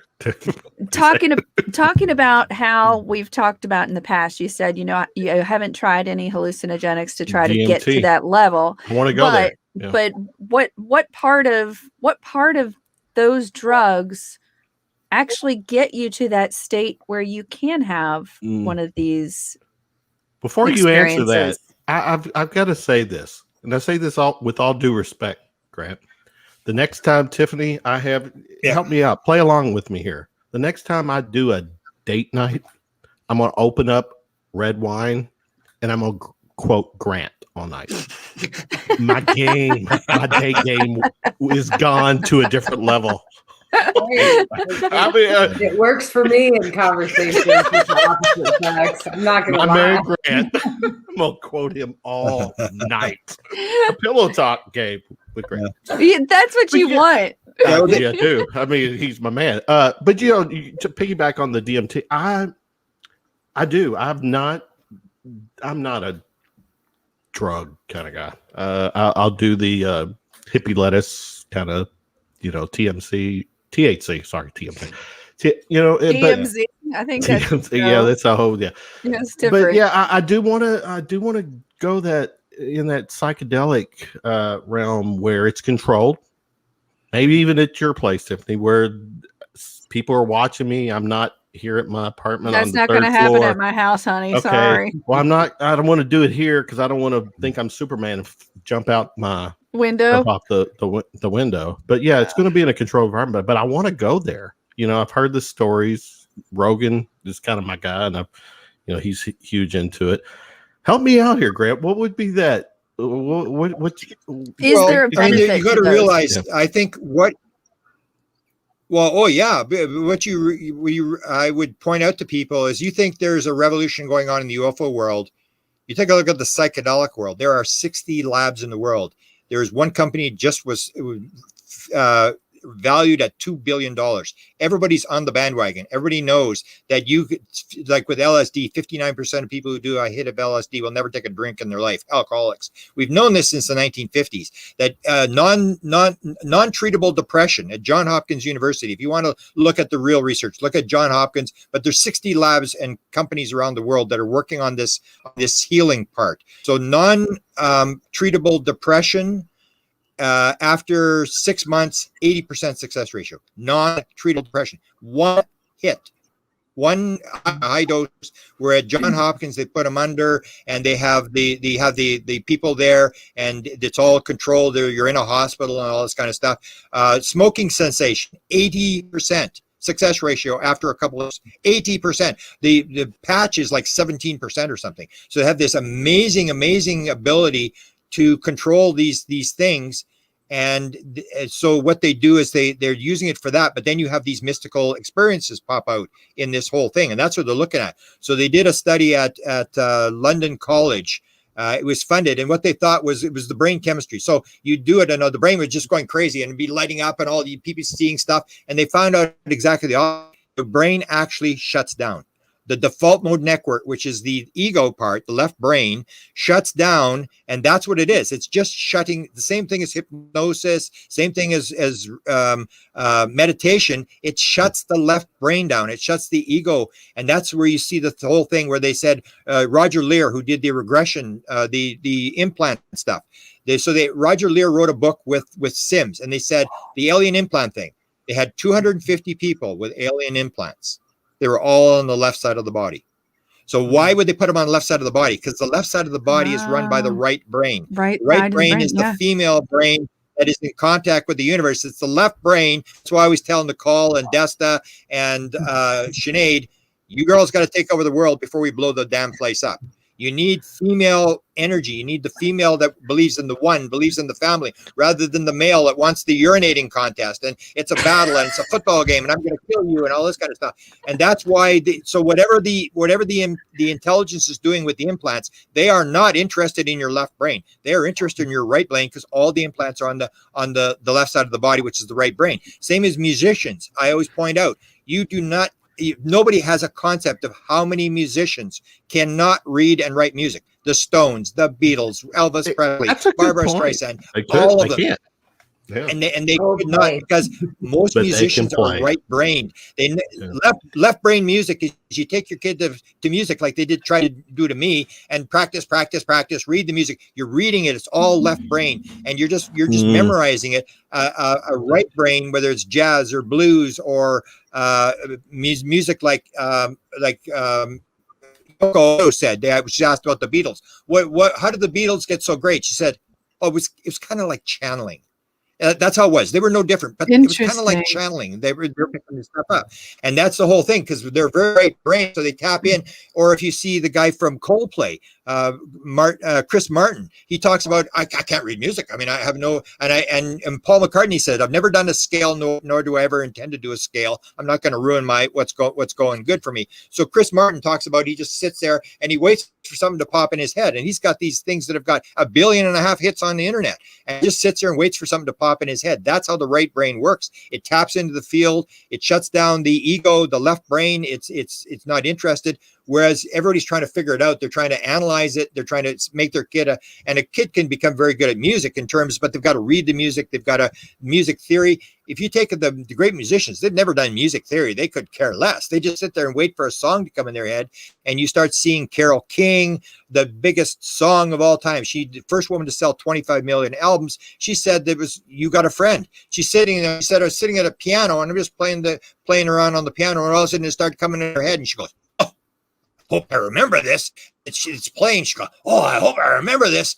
And she played it, and it was 25 million albums she sold on this thing. She said it just came in her head, and you hear this over and over again by musicians, where the song Yesterday, the most produced song of the 20th century. Paul McCartney says, I woke up in the middle of the night and the song was in my head. And there's a piano in the room, and I quickly got the chords and wrote it down. And then he said, I went for a month, and I went to people. I said, have you ever heard this song before? Thought for sure someone had played the song. He had heard it from somewhere, and they said, no, I never heard that song before. It was the most produced song of the 20th century. I'm in a dream. I've got hundreds of songs. Came in dreams or came in under 5 minutes. That's when you shut down the left brain. That's what psychedelics does. It basically shuts down the default mode network, and that's proved in labs where they can see that part of the brain shuts down and the parietal lobes light up. The blood starts flowing into different things. The parts of the brain that have never talked start to talk again, and they see this over and over again. So it's the ability to get in the field, and what you're doing is you're just basically changing the station, changing the thing, and that's with experiencers. So experiencers it's basically the same thing, where they're able to go into the field just by changing the way their brain is working. And your brain is a receiver. It's not really happening in your brain. Your mind is outside your brain, but experiencers are different in that way. Same as people do light language. I was actually going to get them tested in a lab, because they've actually done this testing in labs with mediums, people praying and stuff, and they have a certain pattern. So when you're a medium, they actually have a certain pattern that they produce a brain pattern. So they're going into that state, wanting to do the light language people who are talking this alien language. They're talking this alien language. So I went to Jefferson University to the guy who was doing it. I said, can you put these people in the MRI machine for me and see what kind of pattern, whether they're all producing the same brain pattern? They're all claiming they're talking to aliens, that the alien's talking through them. And the guy said, oh, I'd love to do it. He said $50,000 and expenses Sign me up. Travel expenses for 10 people. And Sign I said, me there up. you go. Yeah. This is where I also like to bring up.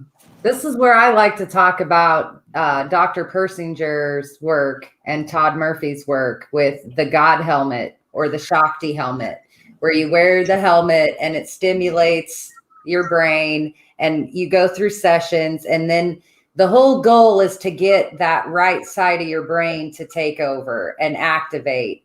And that's when you have, they call it the God helmet, because you have that wow experience. It's not always God, but it's always profound.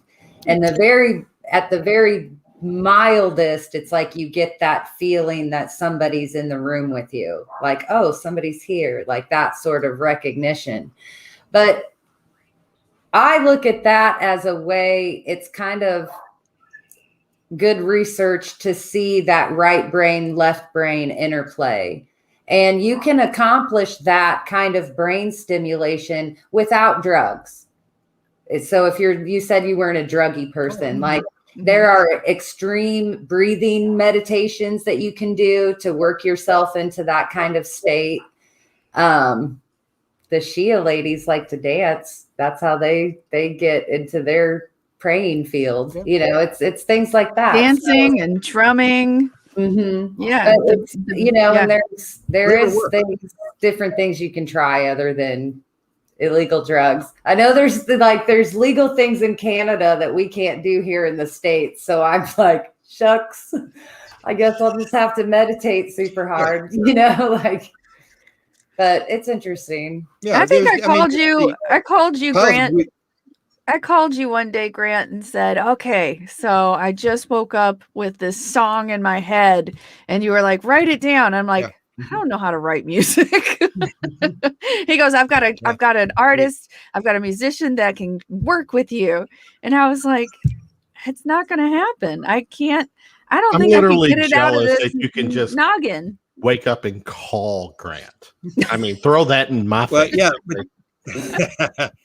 Well, what you do is what Jackie Gleason, if you remember the comedian Jackie Gleason, he had an orchestra. He had his own orchestra, and he put out 20 albums from his orchestra. He couldn't really write music either. But when he'd get a song, he had a guy that composed the music, and he would he'd go da da da, and he would sing the song to the guy. Most musicians do the same thing, where they just sing it, and they got a guy who writes the music for them. And so you can do that. But that's the thing, is you're in the field at that point, and there's different ways. I mean, you can do it with, and a lot of it's got to do with trauma. It's the ability to shut the noise down. The signal is there for everybody. But your left brain, your rational analytical brain that we think is inventing stuff, which isn't inventing anything. It's just basically getting in the way. That when you shut that down, you quiet the noise. You turn off the noise and pick up the signal. Everybody's got the signal.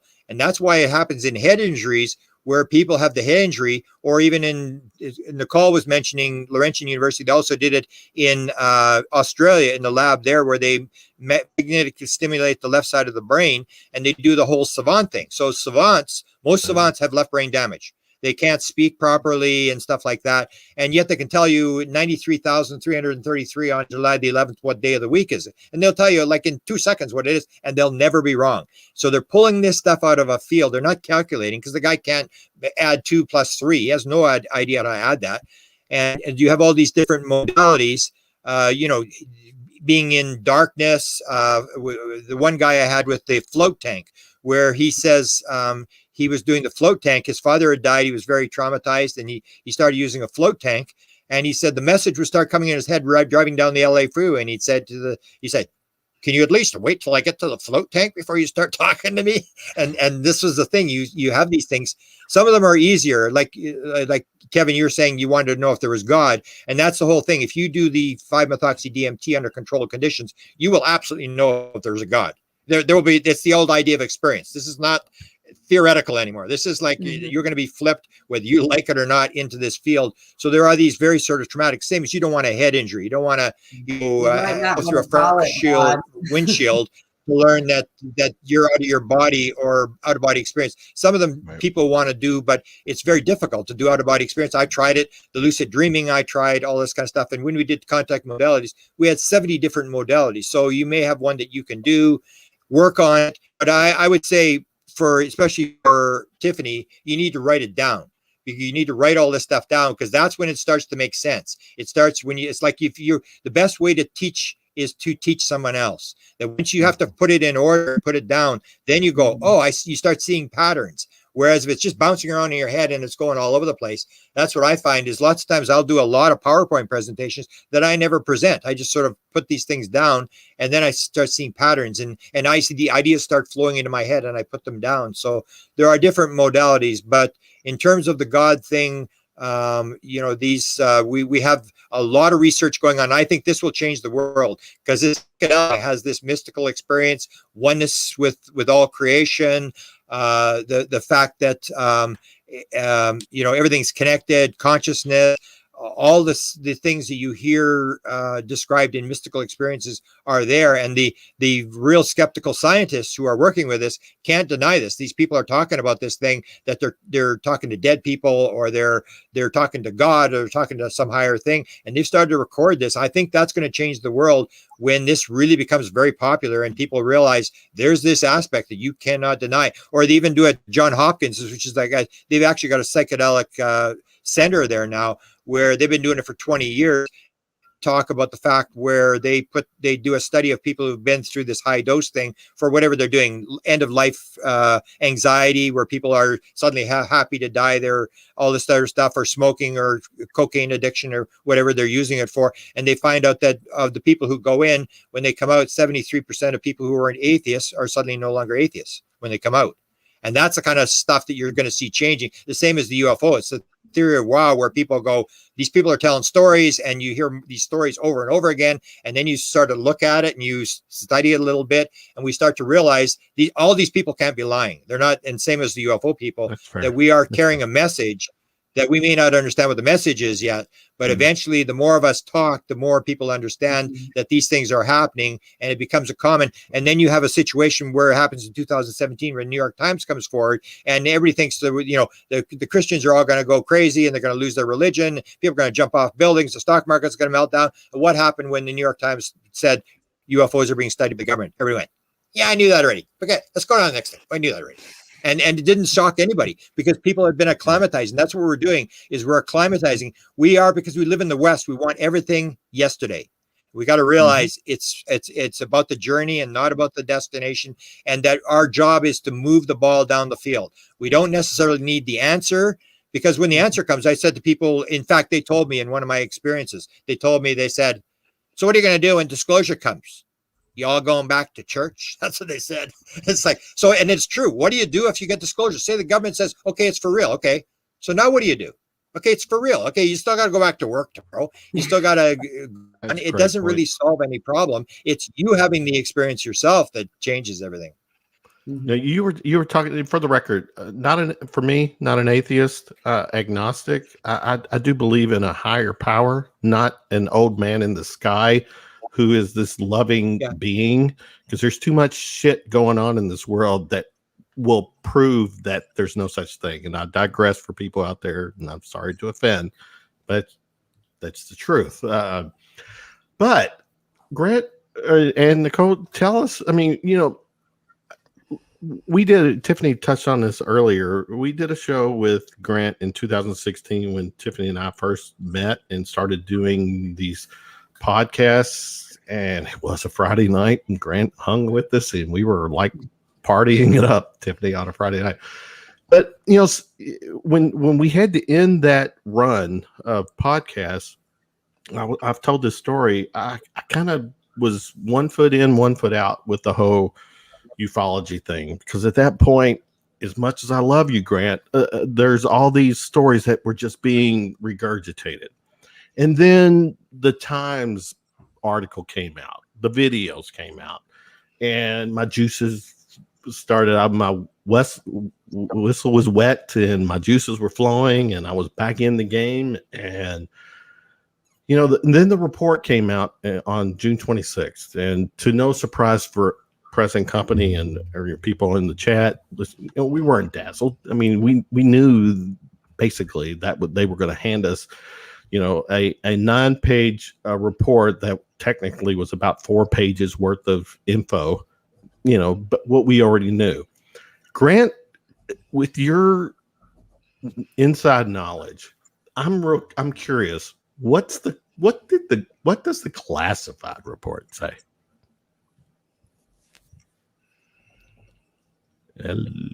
I would say it's more the same. It's just more cases. And am I supposed to be on with Jimmy now? Is Jimmy Church start now? Not yet. I was going to say, that's a good way. Okay, No, it's 9:35 Eastern. You still got it, Nicole. Because I'm getting. He's promoting Jimmy Church on our show. No, Jimmy. It's the oneness. Jimmy We're Church is all on the show. oneness.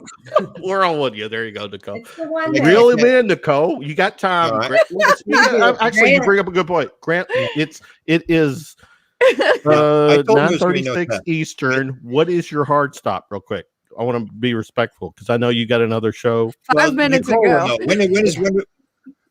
no. What's that? Do I go on Jimmy Church now? No. You're on Jimmy in 24 9:30. minutes.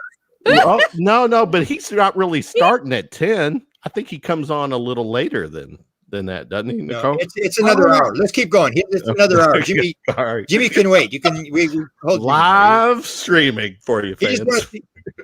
he just wants to talk about disclosure, and I'm more into how the world works rather than disclosure. But anyway, so what was your question? You had a question, which I forgot because I said Jimmy what Church. the classified report. Yeah, classified. Is there anything Well, that it's you going to can be dazzle with more me? of the same. What I would point out to people that they're missing is when you hear this Yossi Ronan, the experiencer from Israel, contacted me as soon as he said it. He said, "You hear what Lou Alessandro said?" I said, "You heard what he said." And we actually had a podcast and we played this thing where Lou Alessandro, they said, "Is it on world or off world?" And he goes, "Well, hang on. There's other options." And he starts down this rabbit hole about, well, we don't understand quantum physics and stuff like that. And you can see that's where they're going. That's why I maintain they're not going to say it's ET. And I don't care what Steve Bassett says or anybody, they want to make a declaration of ET. I think they're sitting in the background and they're saying, this may not be ET. We're not sure this is ET because unless it's got a passport that says Zeta Reticuli on the passport, I mean, how are you going to know? You got a body. Yeah, they got bodies and they got crafts, but how do you know where they're from? And that's where I say, if you go to Peniston's book on page 611, 12, 13, and he's a good friend of Nicole's, you see Kit Green going there, and Peniston says to him, he wants his DNA and he wants to do the MRI because he's looking at experiencers. Why do experiencers tap into the field? This is the whole idea. What's different in their brain? How are they able to interact with the beings? There's something different inside your head. And whether you brought it in with your life and planned it or the aliens put it in there or whatever. And so then Peniston says to him, he says, well, I'm not like Burroughs, I'm not going to roll over like Burroughs. Like, you're going to tell me before I do anything, you're going to tell me, like, what are you up to here? Like, what are you doing? And he says, well, it's kind of like propulsion. And then Peniston says, what do you mean propulsion? You think I'm stupid? Like, it's not propulsion. He said, well, maybe we're kind of using the wrong word. We're trying to find out how does the phenomena pop in and pop out just as quickly. We're trying to find out how they move interdimensionally. So then you see Kit Green. Kit Green was the guy that ran the remote viewing program for the CIA. Kit Green's a high level guy. And then he says, are you working for the government? He said, yeah. There's 8 guys. It's financed by the Defense Department, and Bigelow's got the contract. And nobody's picked up on this. And this whole thing. It may not be as ET as people think. It's this complexity thing. And so what they said is UFOs are real, and we don't know what they are. When I mentioned to you before the show, I said I was given an eyes-only study and a manuscript that was being written by the guy who ran an eyes-only study for President Johnson. He had the same people on the committee as TTSA. TTSA had Robert White from Lockheed Skunk Works. This one had Kelly Johnson, head of Lockheed Skunk Works. This one had Kit Green, Semivan. Then they had Art Lundahl, who was at the Weird Desk, ran the Weird Desk at the CIA on UFOs. And you see these parallels between these two. And basically, what was the conclusion of the Johnson study? Johnson was being forced to do a study by James McDonald, who was at University of Arizona, and he was friends. And then he said to the guy that was running the study, he said, get that bastard off my neck. Tell them you're working on a study and we'll do what we can. So they run this study for 9 months with these high-level guys. They have a 4-star general. Like Tom DeLonge only had a 2-star general. Or they had a 3-star general. Tom DeLonge only had a 2-star general from Wright-Patterson. So they had all these guys. And what they concluded was exactly what you're hearing in terms of the release. Yes, UFOs are real.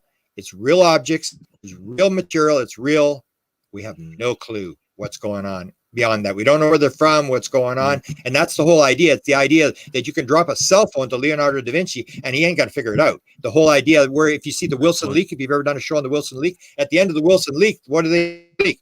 We've got a craft we think we can fly, which means they got a craft that they can't fly because you need a consciousness interface. You need a consciousness to turn the craft on. Everybody, I've got 50 people who will say, I flew the craft. And I go, you flew the craft? How would they let you fly the craft? How do you fly a craft? And they all say the same thing. The craft is live. You fly it with your mind. You put your hand on a panel. You become one with the craft, and whatever you do is what the craft does. That's why they may have a craft, but they can't turn the thing on because you need a consciousness interface. So I would say the conclusion they've got is this is all for real. That's what Obama said. That's what Trump said. He was showing the film and they didn't know what it was. I believe that's the truth. They're not going to go to ET because they are not 100% sure it's ET. They know it's popping in, it's popping out. It's much more complex, 1,000 times more complex than people think it is. What's the percentage of experiencers that would be able to fly a craft or be able to interface? 14%. Oh. And where did they? The 3,000 surveyed was 14%. It was 14% and claim that they have already done it. They've already done it. So I said to Ray Hernandez, I said, we should send out another questionnaire to the people who've flown the craft. And he said, well, people always claim all sorts of stuff inside, and I said, well, yeah, if they describe, curved walls and whatever, and lights and, no light coming from, you can't figure out where the light's coming from, all this stuff. But when they start talking about flying the craft, don't you think we should talk to it, especially when it's got to do with consciousness? I thought these 14% of people should be investigated because the ones I talked to, I have never had anybody. I've had 50 people now who've flown the craft. I have never had anybody. It's like they're reading off a cue card. You walk in the craft and you hear this technology. They walk in. I asked Chris Bledsoe, tell me how you flew the craft. He said, the craft is there. The door's open. I walk in the craft and it's huge on the inside. Like Terry Lovelight said, it was the football stadium inside. And it was just a little tiny craft. And that kind of stuff, I say, there's no way we got this technology. And they go in and there's beings behind them and they're standing there and then they hear this voice behind them. They don't know if it's aliens or humans. And it says, go ahead and do it. This F-16 retired U.S. Air Force colonel from Los Angeles told me, he said, I was standing there and they said, go ahead and do it. He said, I don't know what to do. He said, you know what to do, just do it. And so there's this panel there and he put his hand on the panel. He's put his hands on the panel.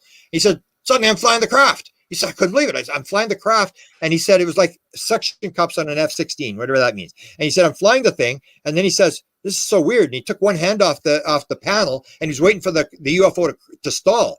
And then it didn't stall. And then he took his other hand off the panel, but he kept it this far off the top of the panel so he could put it back down if it stalled. And he said, then he had his hands off the panel and he's not doing anything. And whatever he's thinking is what the craft does. Or Ron Johnson, when he was flying the craft, they said, where would you like to go? He said, I'd like to see the Milky Way from a distance. They said, okay, hang on. The G-force is going to be very intense for a second. He said he was in his chair. He said it was the most intense feeling for 1 second. He said 1 second later, the front opened up, the glass was there, and there was the Milky Way in the distance. 1 second. And he said it was the same thing. Whatever he thought was what it would do. He wanted to see the Milky Way, and it took him there in 1 second. So it's the power of thought can propel you through space. It's one conscious. Well, what I always say is that the UFO thing you've got to understand what they told me in 2017. Is the world made out of little nuts and bolts that are randomly just running into each other, or is it made out of consciousness? If consciousness is primary, it's a different world. It's made out of consciousness. It's all consciousness. They know it's all made out of consciousness. We actually think there's actual physical stuff here. We think there's time and space. We got all the wrong blocks. We're assuming all sorts of stuff that's wrong. And once you understand that it's all consciousness and it's all projection, then you can do the same thing. We can do the same thing. We just don't understand that we can do it. We're making all these false assumptions of how the world works. That's why UFOs is so important, is because it shows these anomalies. And when you figure out the anomalies, you're going to figure out how the universe actually works. It doesn't work the way we think it works. Tiffany, I want to be jump in, Nicole. I want to be Nikki's assistant. I want to be Nikki's assistant just so I can hear Grant talk and talk and talk. I mean, it's so good. I've been blessed to be part of a few of Grant's panels when it came to the artist panel and an experience panel, and I was amazed at the conversations that were discussed and how intent these people were, and how truthful, and how much I felt was just people opening their hearts and sharing. And I think that's so wonderful. We need people out there to facilitate this, and you all are doing such a fantastic job. And it's amazing, all of the knowledge that are being combined and put out by you guys, and it makes me feel like this big. But I love being this little bitty part of it. But he's coming across. He says it in a very respectful way. He gets it. You know, he's not talking down. I want to let me switch gears real quick. And I know we're rounding third and heading for home on the show, and being respectful that you do. Let me make one point about the art thing, because it was important that Tiffany came on with her daughter, and that's this idea, the right brain thing. All experiencers, most experiencers are right. That's why they have the implant on the left side of the body. And that's why Nicole and I did the show on art and experiencers, because we realized that experiencers are right brain creative people. A lot of them are artists. A lot of them are musicians. That's why we did the book, and I looked at how many major musicians are experiencers. And it's this right brain, left brain thing. So because you're very artistic, you're very right brained, and that's maybe why you get picked, or you chose yourself to be in this thing. There are very few left brain people who are experiencers. They're all right brain creative people. They're music, they're art people. And that's why you saw the pattern when you saw those people, how many experiencers are that's unbelievable ability to do this art. Like, especially your daughter at such a young age is doing this art. And then you see that's the right brain. That's the creative part. And that's why they've picked your daughter. That's why they're interacting with her, is because they're dealing with right brain people. The left brain people are trying to destroy the world, and they're trying to tap into the right brain people to save the world. It's as simple as that. That's why I always say it's not about me. It's about my daughter. There's something going on with the next generation, and maybe even beyond that. But I feel like there's something special about these new experiencers, these new people that are coming into the world. Either there's something more pure about them, or there's something special. And, I'm not saying that just because my daughter is one. I'm saying it because I'm seeing it. I'm noticing that there's a lot of really special people out there. And that's tied to the generational thing too, Tiffany. Yeah. You take credit. Yeah, go ahead, Grant. You see the same thing with Nicole's son. Nicole's son was inventing at 4 years old. I always get him on. He calls me the UFO boss, and I say, "Hey, Will, get on here. What are you working on?" And he'll sit there and describe his inventions, and he's taking stuff apart, and he's got this imagination. He's building water purification plants and stuff like that. And you see this creative thing where you try to inspire the kid, and that's what it comes down to. You have a talent. You came in for a certain reason. Move that talent, and not try to get them into a pattern of what we think is important in life.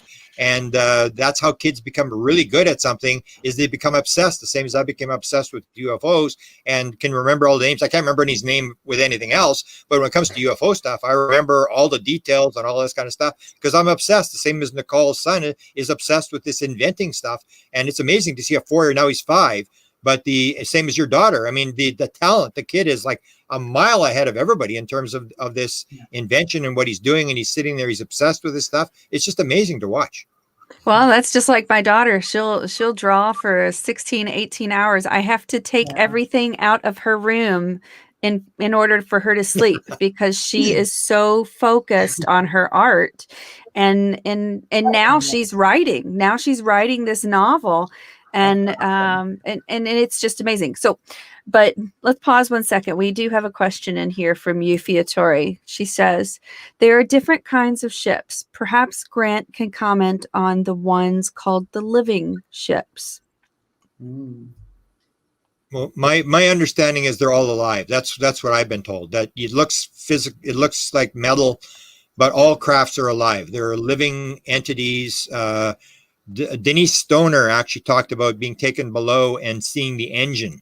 That was actually, she could communicate with the engine, and she felt so sorry for the engine that all these ships were talking to other ships throughout the universe, and she felt so sorry, and it said, no, this is my role, don't feel sorry for me. She was actually talking to the engine. And this is the whole idea that we have this preconceived notion that it's a metal type thing, when most experiencers will tell you, no, the craft is actually alive, that they grow the crafts. And that's so that's my impression.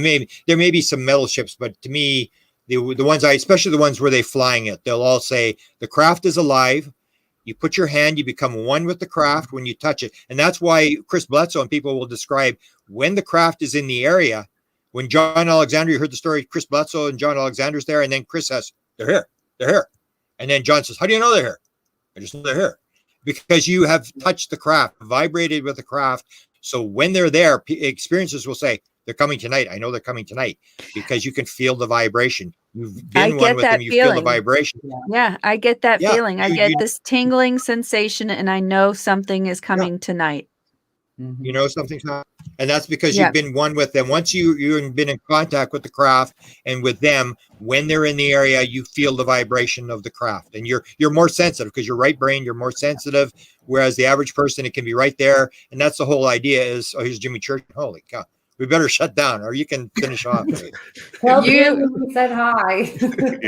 Grant, thank you so much for granting us some time with you and all of your knowledge that's noodling around in your head. I love that. Love you, Grant. You're such fantastic. A badass. Yes. Keep up the great work. Thank you for your interest. Yeah, absolutely. Nikki, stay with us for a second. Grant, yeah, Nicole, the pleasure was ours. I'll stick around. You go do your Jimmy Chuck thing and let's do it again soon. Please. Thank you so much, Grant. Bye, Grant. Yeah, that's something, from a Universal Secrets standpoint, Tiffany. We got to use that segue. Grant had to finish our show to go do Jimmy Church's. I know. Do mad we respect. manipulate that to our advantage? No, I'm kidding. Mad respect. Jimmy's a badass. I'll watch. I will lay in bed and watch Jimmy TV on and because it's audio. I'll listen to Grant, and I was kind of halfway joking about the wine and Grant quotes on date night, and I'm air quoting, using the air quotes. People can't hear it later. Nicole, I've recently got to. I got one more question. Hold on 1 second. It's not a question, it's a statement. Oh, statement. Yuffie says, "Oh, by the way, one does not need to be physically on board to interact with the living ships." That would be you, Tiffany, right? Dude, I am still learning. Yeah. That's all I can say. Well, I think that's where, you see some people in videos and where they're actually talking to ships, or they're like, light up for me. And then they get those big light shows. And Christopher Bledsoe does that a lot. Or they express gratitude, thank you for being here, that sort of thing. And I call them the blinkies, and then they pulse. It's like, you're welcome. What's funny is a few weeks ago, my youngest, Lily, and I came up. Hello. Hi. Hey, man. What's going on there, buddy? If you're going to get into the camera, at least say something. Hey, what's your name? Can you say your name? I'm William. William. Hello, William. William. You have a fantastic mother, by the way. Say hey. You got people watching. Wave at people. Say hey. So my daughter was wanting to see some UFOs. And so she and I went outside and we had our little pen light and little laser. And we decided to go lay on the ground and watch the stars and see if we can call somebody in. So all of a sudden, these 5 lights came in, started moving, and they were not moving like in a pattern that would be, it was not a flight. It was not an airplane. It was not a satellite. These were moving in a different way. And I said, talk to them. And she said, hello, we're here. We see you. And they started flashing. And then she goes, did you see that? And I said, yes, I did. And that was sort of amazing. It was about 5 minutes long. And that was her first UFO sightings. And it was all sort of just impromptu. Let's go outside and see the lights and see if we can find anything in the sky. And we had our night vision goggles on, and we can see them clearly. So it was amazing. But I would definitely recommend anybody go outside, start looking up. Yeah. You know, when we all went into lockdown, people had not as much to do. And so I think people started looking up more often. And I think that people have started noticing that there's a lot more moving in our skies than just planes and satellites. So. Oh, I know. It's amazing. I can't wait to get out to Sedona and go on a sky watch with Melinda Leslie and her gear. And yes, so great. Like I've have a nice ebb and tide with my sky watching. It's like I went through all these phases where I'm like, I got to get the camera, I got to get the binoculars, I got to buy a telescope, let's do this. And then I also am one of those experiencers that has like all my equipment will fry out. So it's like I buy stuff over and over again, and like it just last week my cell phone just batteries go on the for no reason at all. It just stuff like that. So I quit getting the tech, but I've been getting this night vision bug. Like I got to get some night vision. It's going to be so cool. It's an investment. Let me throw this at you both, because with you being experiencers, and you know it's a game-changing moment for us in our lifetime. I've asked this with other guests on shows, Tiffany, and I'll throw this at Nikki and Tiffany. You can chime in too. Are you all getting this message from your visitors on what the hell's going on right now and what's getting ready to happen? I'm just on high alert. I mean, what are your spider senses saying, Tiffany or Nikki?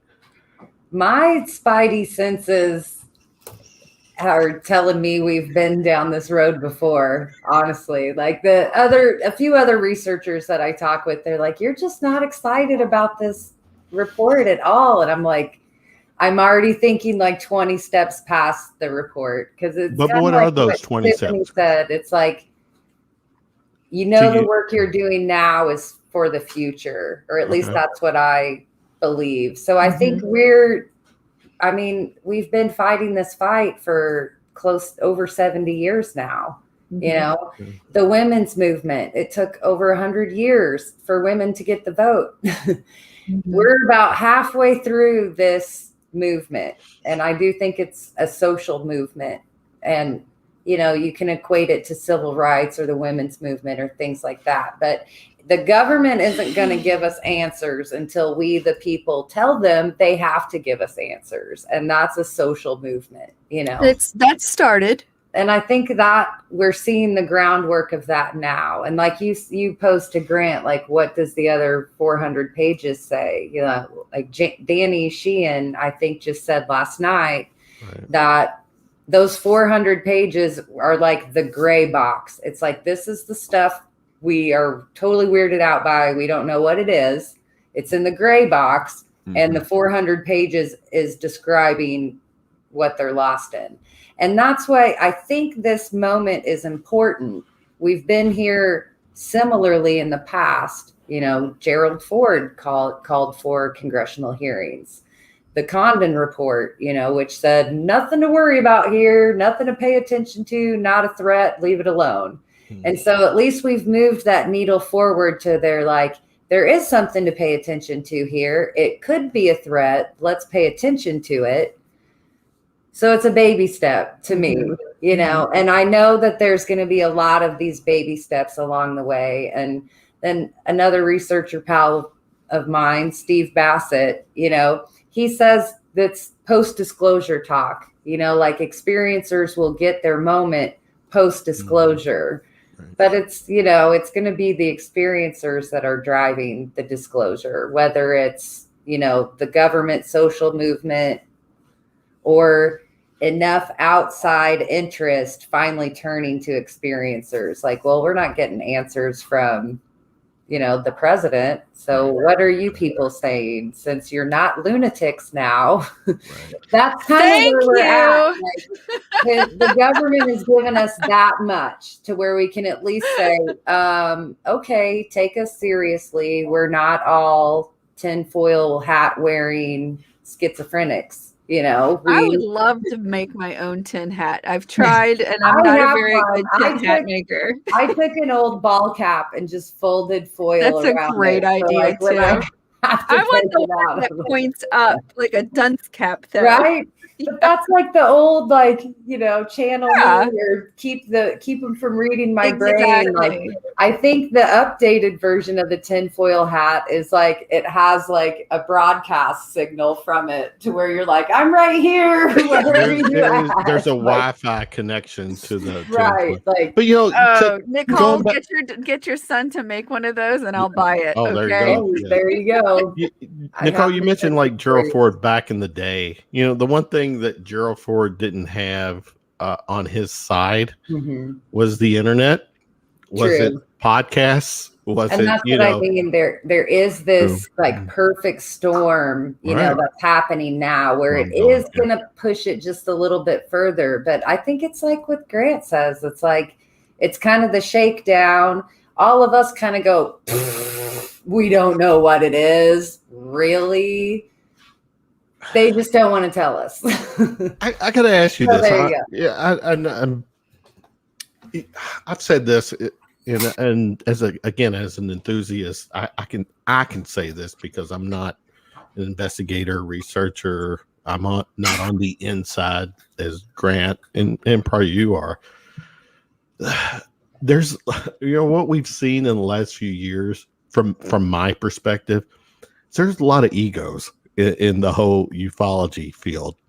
You know, you've seen Greer going at Elizondo. You've seen, you know, I kind of get it where, this is my take, strictly my take. I'm not speaking for Tiffany. This is me and not so much representing the show, but this is definitely my take, is that for a lot of people who have been in the ufology field for decades, and then you got guys like Corbell, Elizondo, and even George Knapp, even though he's been in the field for a while, but he's really been front and center lately. There's some egos. There's some people, to me, I just, I don't know. I guess I'll just. I'd like to comment and say big egos do big things and get big things done. And that's where I like to leave it. I mean, okay, that's fair. That's fair. Well, and like a case in point I like to use, and I actually really highly respect Dr. Greer. I'm not a Greer hater, but I think about people talk about his ego, and I've never met him personally, so I can't personally speak for it myself, but I put it in context, and I think, okay, if he were in a room with 5-star generals and these types of upper echelon political people, government people, military people, you can't be a meek, mild-mannered person and go toe-to-toe with these guys. It takes a certain kind of ego to run with those kind of egos. So You gotta be a big dog to run with the big dogs in this field, because I can tell you what, 99% of experiencers are completely introverted people. And and I consider myself an introvert, but I find my extrovertedness with ufology. That's part of my calling or my mission right now. And so it's just very odd, knowing that we have these experiences and we want to turn it inside, but then we're also like faced with that people think we're weirdos, stuff like that. So it does make you very introverted. So for every big ego out there, I would say there's probably 200 introverted, non-ego people that we kind of have to have that balance, 200 introverted people aren't going to make a disclosure movement, What's funny? What I've noticed is that over the past few months, I've had more people in my regular life, just neighbors and friends of my kids' parents and stuff like that, asking me what the heck is going on. They're like, oh my God, so the crazy UFO lady might actually have some info. Do you know why that's happening, Tiffany? Because mainstream fucking media is, when I don't care where you lean, but Anderson Cooper's, Chris Coleman, Tucker Carlson, all these mainstream media people are doing serious interviews. They're doing segments on their shows, posing the question with, again, not playing. I've said it. I love the X-Files, but they're not playing the X-Files theme music behind that little segment. But for every 2 steps forward we have with that, where media is great, but like we're saying, we want it from the government. So we have media paying attention, and that's great because it gets the general populace interested. But then we have the White House rep laughing at the podium as the questions being posed. That's a good point. So there is this balance. It's good. We're talking about it, and we have to continue that. Yeah. So it's fair. But it was entertaining having this birthday party, which I was invited to, and having all of these people talking to me about UFOs who had never wanted to talk about it before. They're like, that's the crazy lady everybody, talks about. She's in the UFOs and aliens. And then all of a sudden they were like, oh my God, that's the alien girl. Oh yeah, we're talking today. So the whole conversation was on UFOs, and I was like, why are you asking me these questions? You people don't have you don't have any interest in this, but obviously people are interested when the government says there's something out there we don't know what it is. When 60 Minutes, which to me, I don't watch 60 Minutes. It's my parents watch 60 Minutes. It's kind of an old, it's a different kind of a generational show. They had a segment on this whole report. They were multiple segments, weren't yeah. So the point is that so the people who are asking or referencing now, Tiffany, that's the UFO girl. That's what they do. That's what they say. But they see that now on some type of mainstream. And my kids go to Catholic schools. They're like, oh God, this is gonna ruin our Sunday service, having Tiffany Mack come in and everybody be pointing at her going, wait, no, she's the UFO girl. You need to have her. Why don't your kids, when they go back to the Catholic school, ask them, well, what does the Vatican have? What's the proof that they have? It's probably been raided. The Vatican, they just had their kind of big symposium on extraterrestrial life a few weeks ago. And I mean, Danny Sheehan is calling for ufologists to reach out and gain allies in other fields like people for, saving our world and our climate and, getting rid of the nuclear weapons. It's like we have to reach out into these other fringe circles and gain allies. I mean, one of the messages experiencers put forth most is no nukes. So why aren't we aligning ourselves with the nuclear disarmament people? It's like we have to, I think, sometimes reach or go outside of ufology to find ufology too. So, and we all just got to keep doing our part. Mm-hmm. Good. And I'm getting up against my boy time limit. No, we're Yeah, actually we that's get a it. great great Yeah. segue to shut this down. Tiffany, great show tonight. Fabulous. Again, Grant, Nikki. I think at this point I can call you Nikki, right? Yep, absolutely. Pleasure was totally ours. The audience hanging with us, the chats. I do have to do something real quick for because someone mentioned during the show there was no ads. I love that. So well, here you go. Humorous for people watching on a laptop. Take a picture. Grab your cell phone. Take a picture of that, and all of our social media, everything. Like us, follow us. We need to keep building our following. Nikki, thanks so much for hanging with us. Thank you guys. This was a great first time. Yeah, and we'll do it again. We definitely have to do it again. Absolutely. Yeah. This was it's almost overstimulation when Grant comes on, because it's like I just the needles feel like to the red when he's on. And see, I don't know. I'm used to Grant now. I'm like, oh, he's on this part. It's like, this is when I usually say this or make this argument. Like, that's fair. That's good that you all are working together. I think that you complement each other well. Yeah. It's been a mind-blowing blast for me. Like he says we're living in Jesus times, and this is like the Super Bowl to the nth degree. Yes. He asked me to help him with the Friedman files, was just like forever locked in my brain, and that we need to talk about that next. There's lots of stuff. Yeah. Yes. Nikki, we'll be in touch. Thanks so much for tonight. Tiffany, hang tight. We'll let her go and hang with her son. Okay. Say hello to your son. You all have a good night. Have a good evening, guys. All right. Bye. Take care. Well, that was a great show tonight. That was awesome. I swear, I feel like I'm going to have to go over. I'm going to have to listen to it again to see what I missed. This is one of the ones that we will do that. I'll do it. And I have to admit, I don't listen to every show that we do.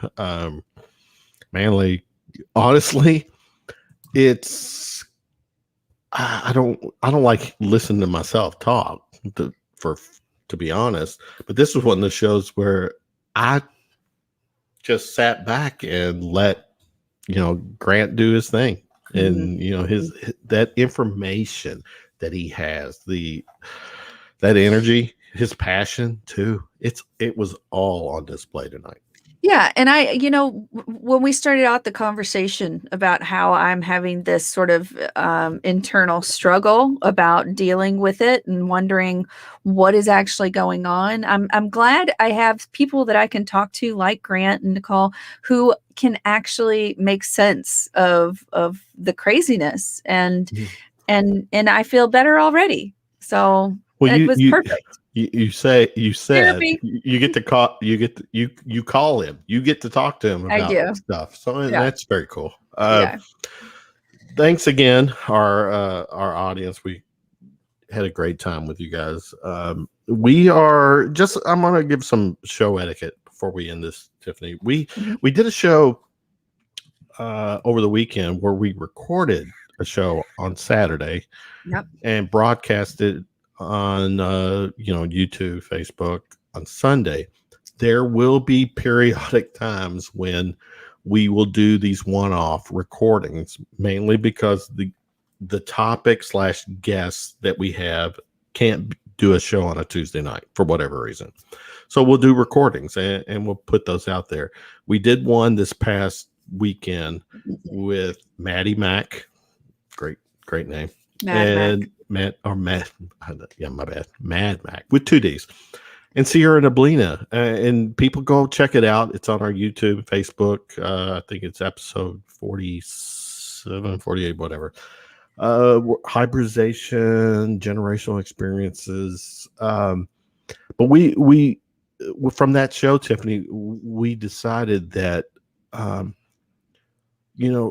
with experiencers, PTSD, sorry.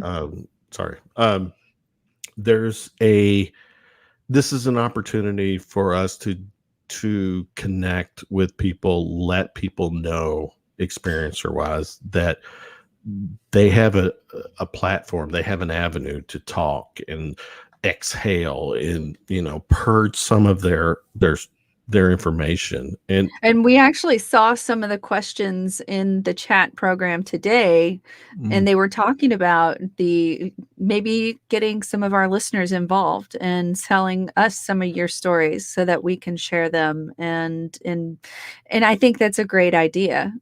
So that's sort of the direction that we might be taking. We'll still have your regular paranormal shows involved, but we will try to do more of the experiencer aspect and get into that realm. Yeah, since it's sort of my passion too. Your passion, not just your reality, and to a degree, your daughter's reality. Yeah, Sierra, who joined us, definitely her reality. Yeah. So. Again, Tuesday nights we'll be live. We'll continue to do live shows, and we thank you everybody who's always with us on Tuesday nights for hanging out with us. So Tiffany, just shutting it down. We I don't know if it's too early to say, but I'm gonna throw it out there. We've got a very cool event lined up in October. We do. We've kind of talked about it / teased it. It's called Contact at the Compound. It'll be Contact at the Compound 2. Stay tuned, guys. All I will say is that Tiffany is putting herself, she is taking this event to a whole different level that I had even thought we could do. And, from me to you, Tiffany, it's going to be badass. We're going to be flying in some special people. Flying in people. People are staying overnight. It's a weekend thing. We're going to live stream it.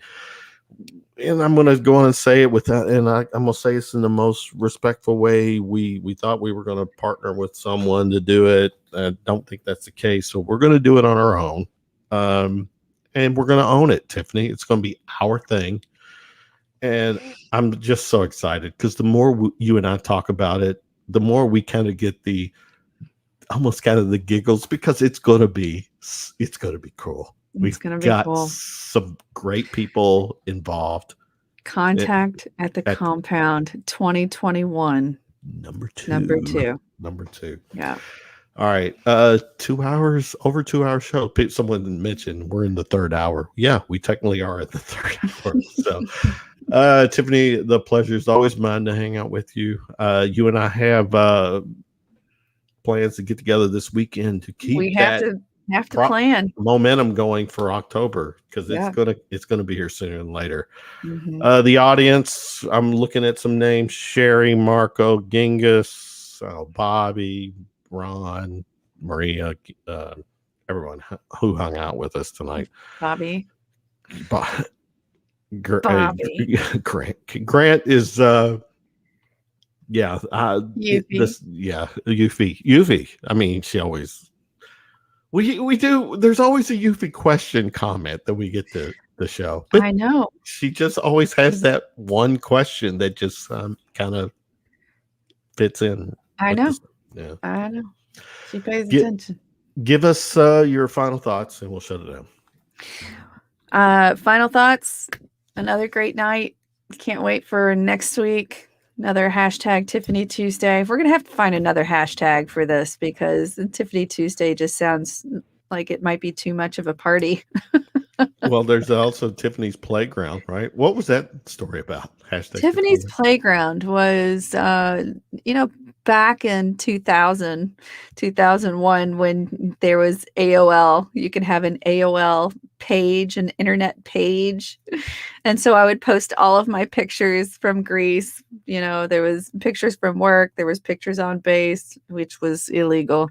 There were pictures, lots of pictures off base.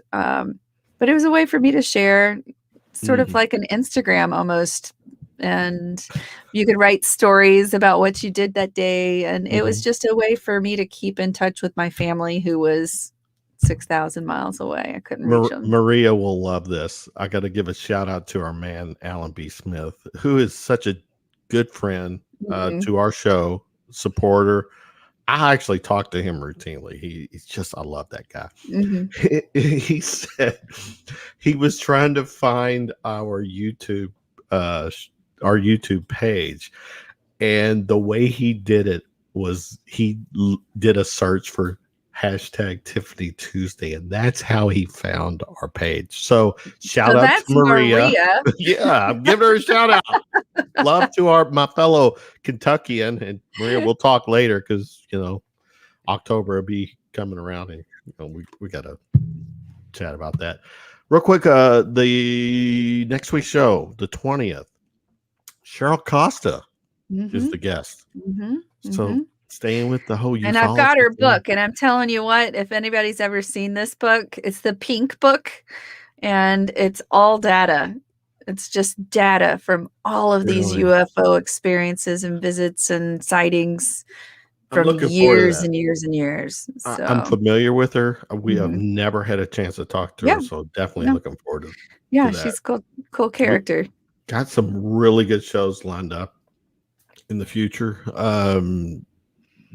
So Tiffany, another good one tonight.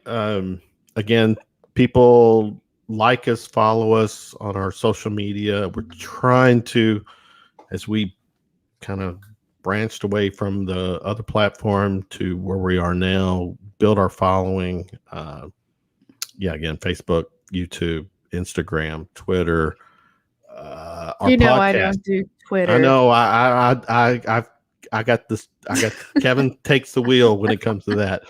Where our audio is on our podcast platforms, Spreaker, iHeart, Spotify, Apple, Google Podcasts, Universal Secrets. Look us up. Follow us. Another good one, Tiffany. Yep. Signing off. Signing off. Everyone, have a good night. Next Tuesday. See you next Tuesday. Amen. All right. Peace out, guys.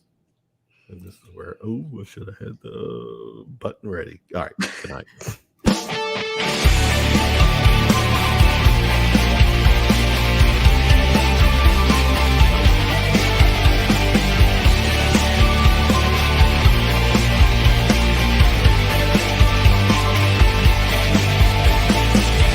This has been Universal Secrets.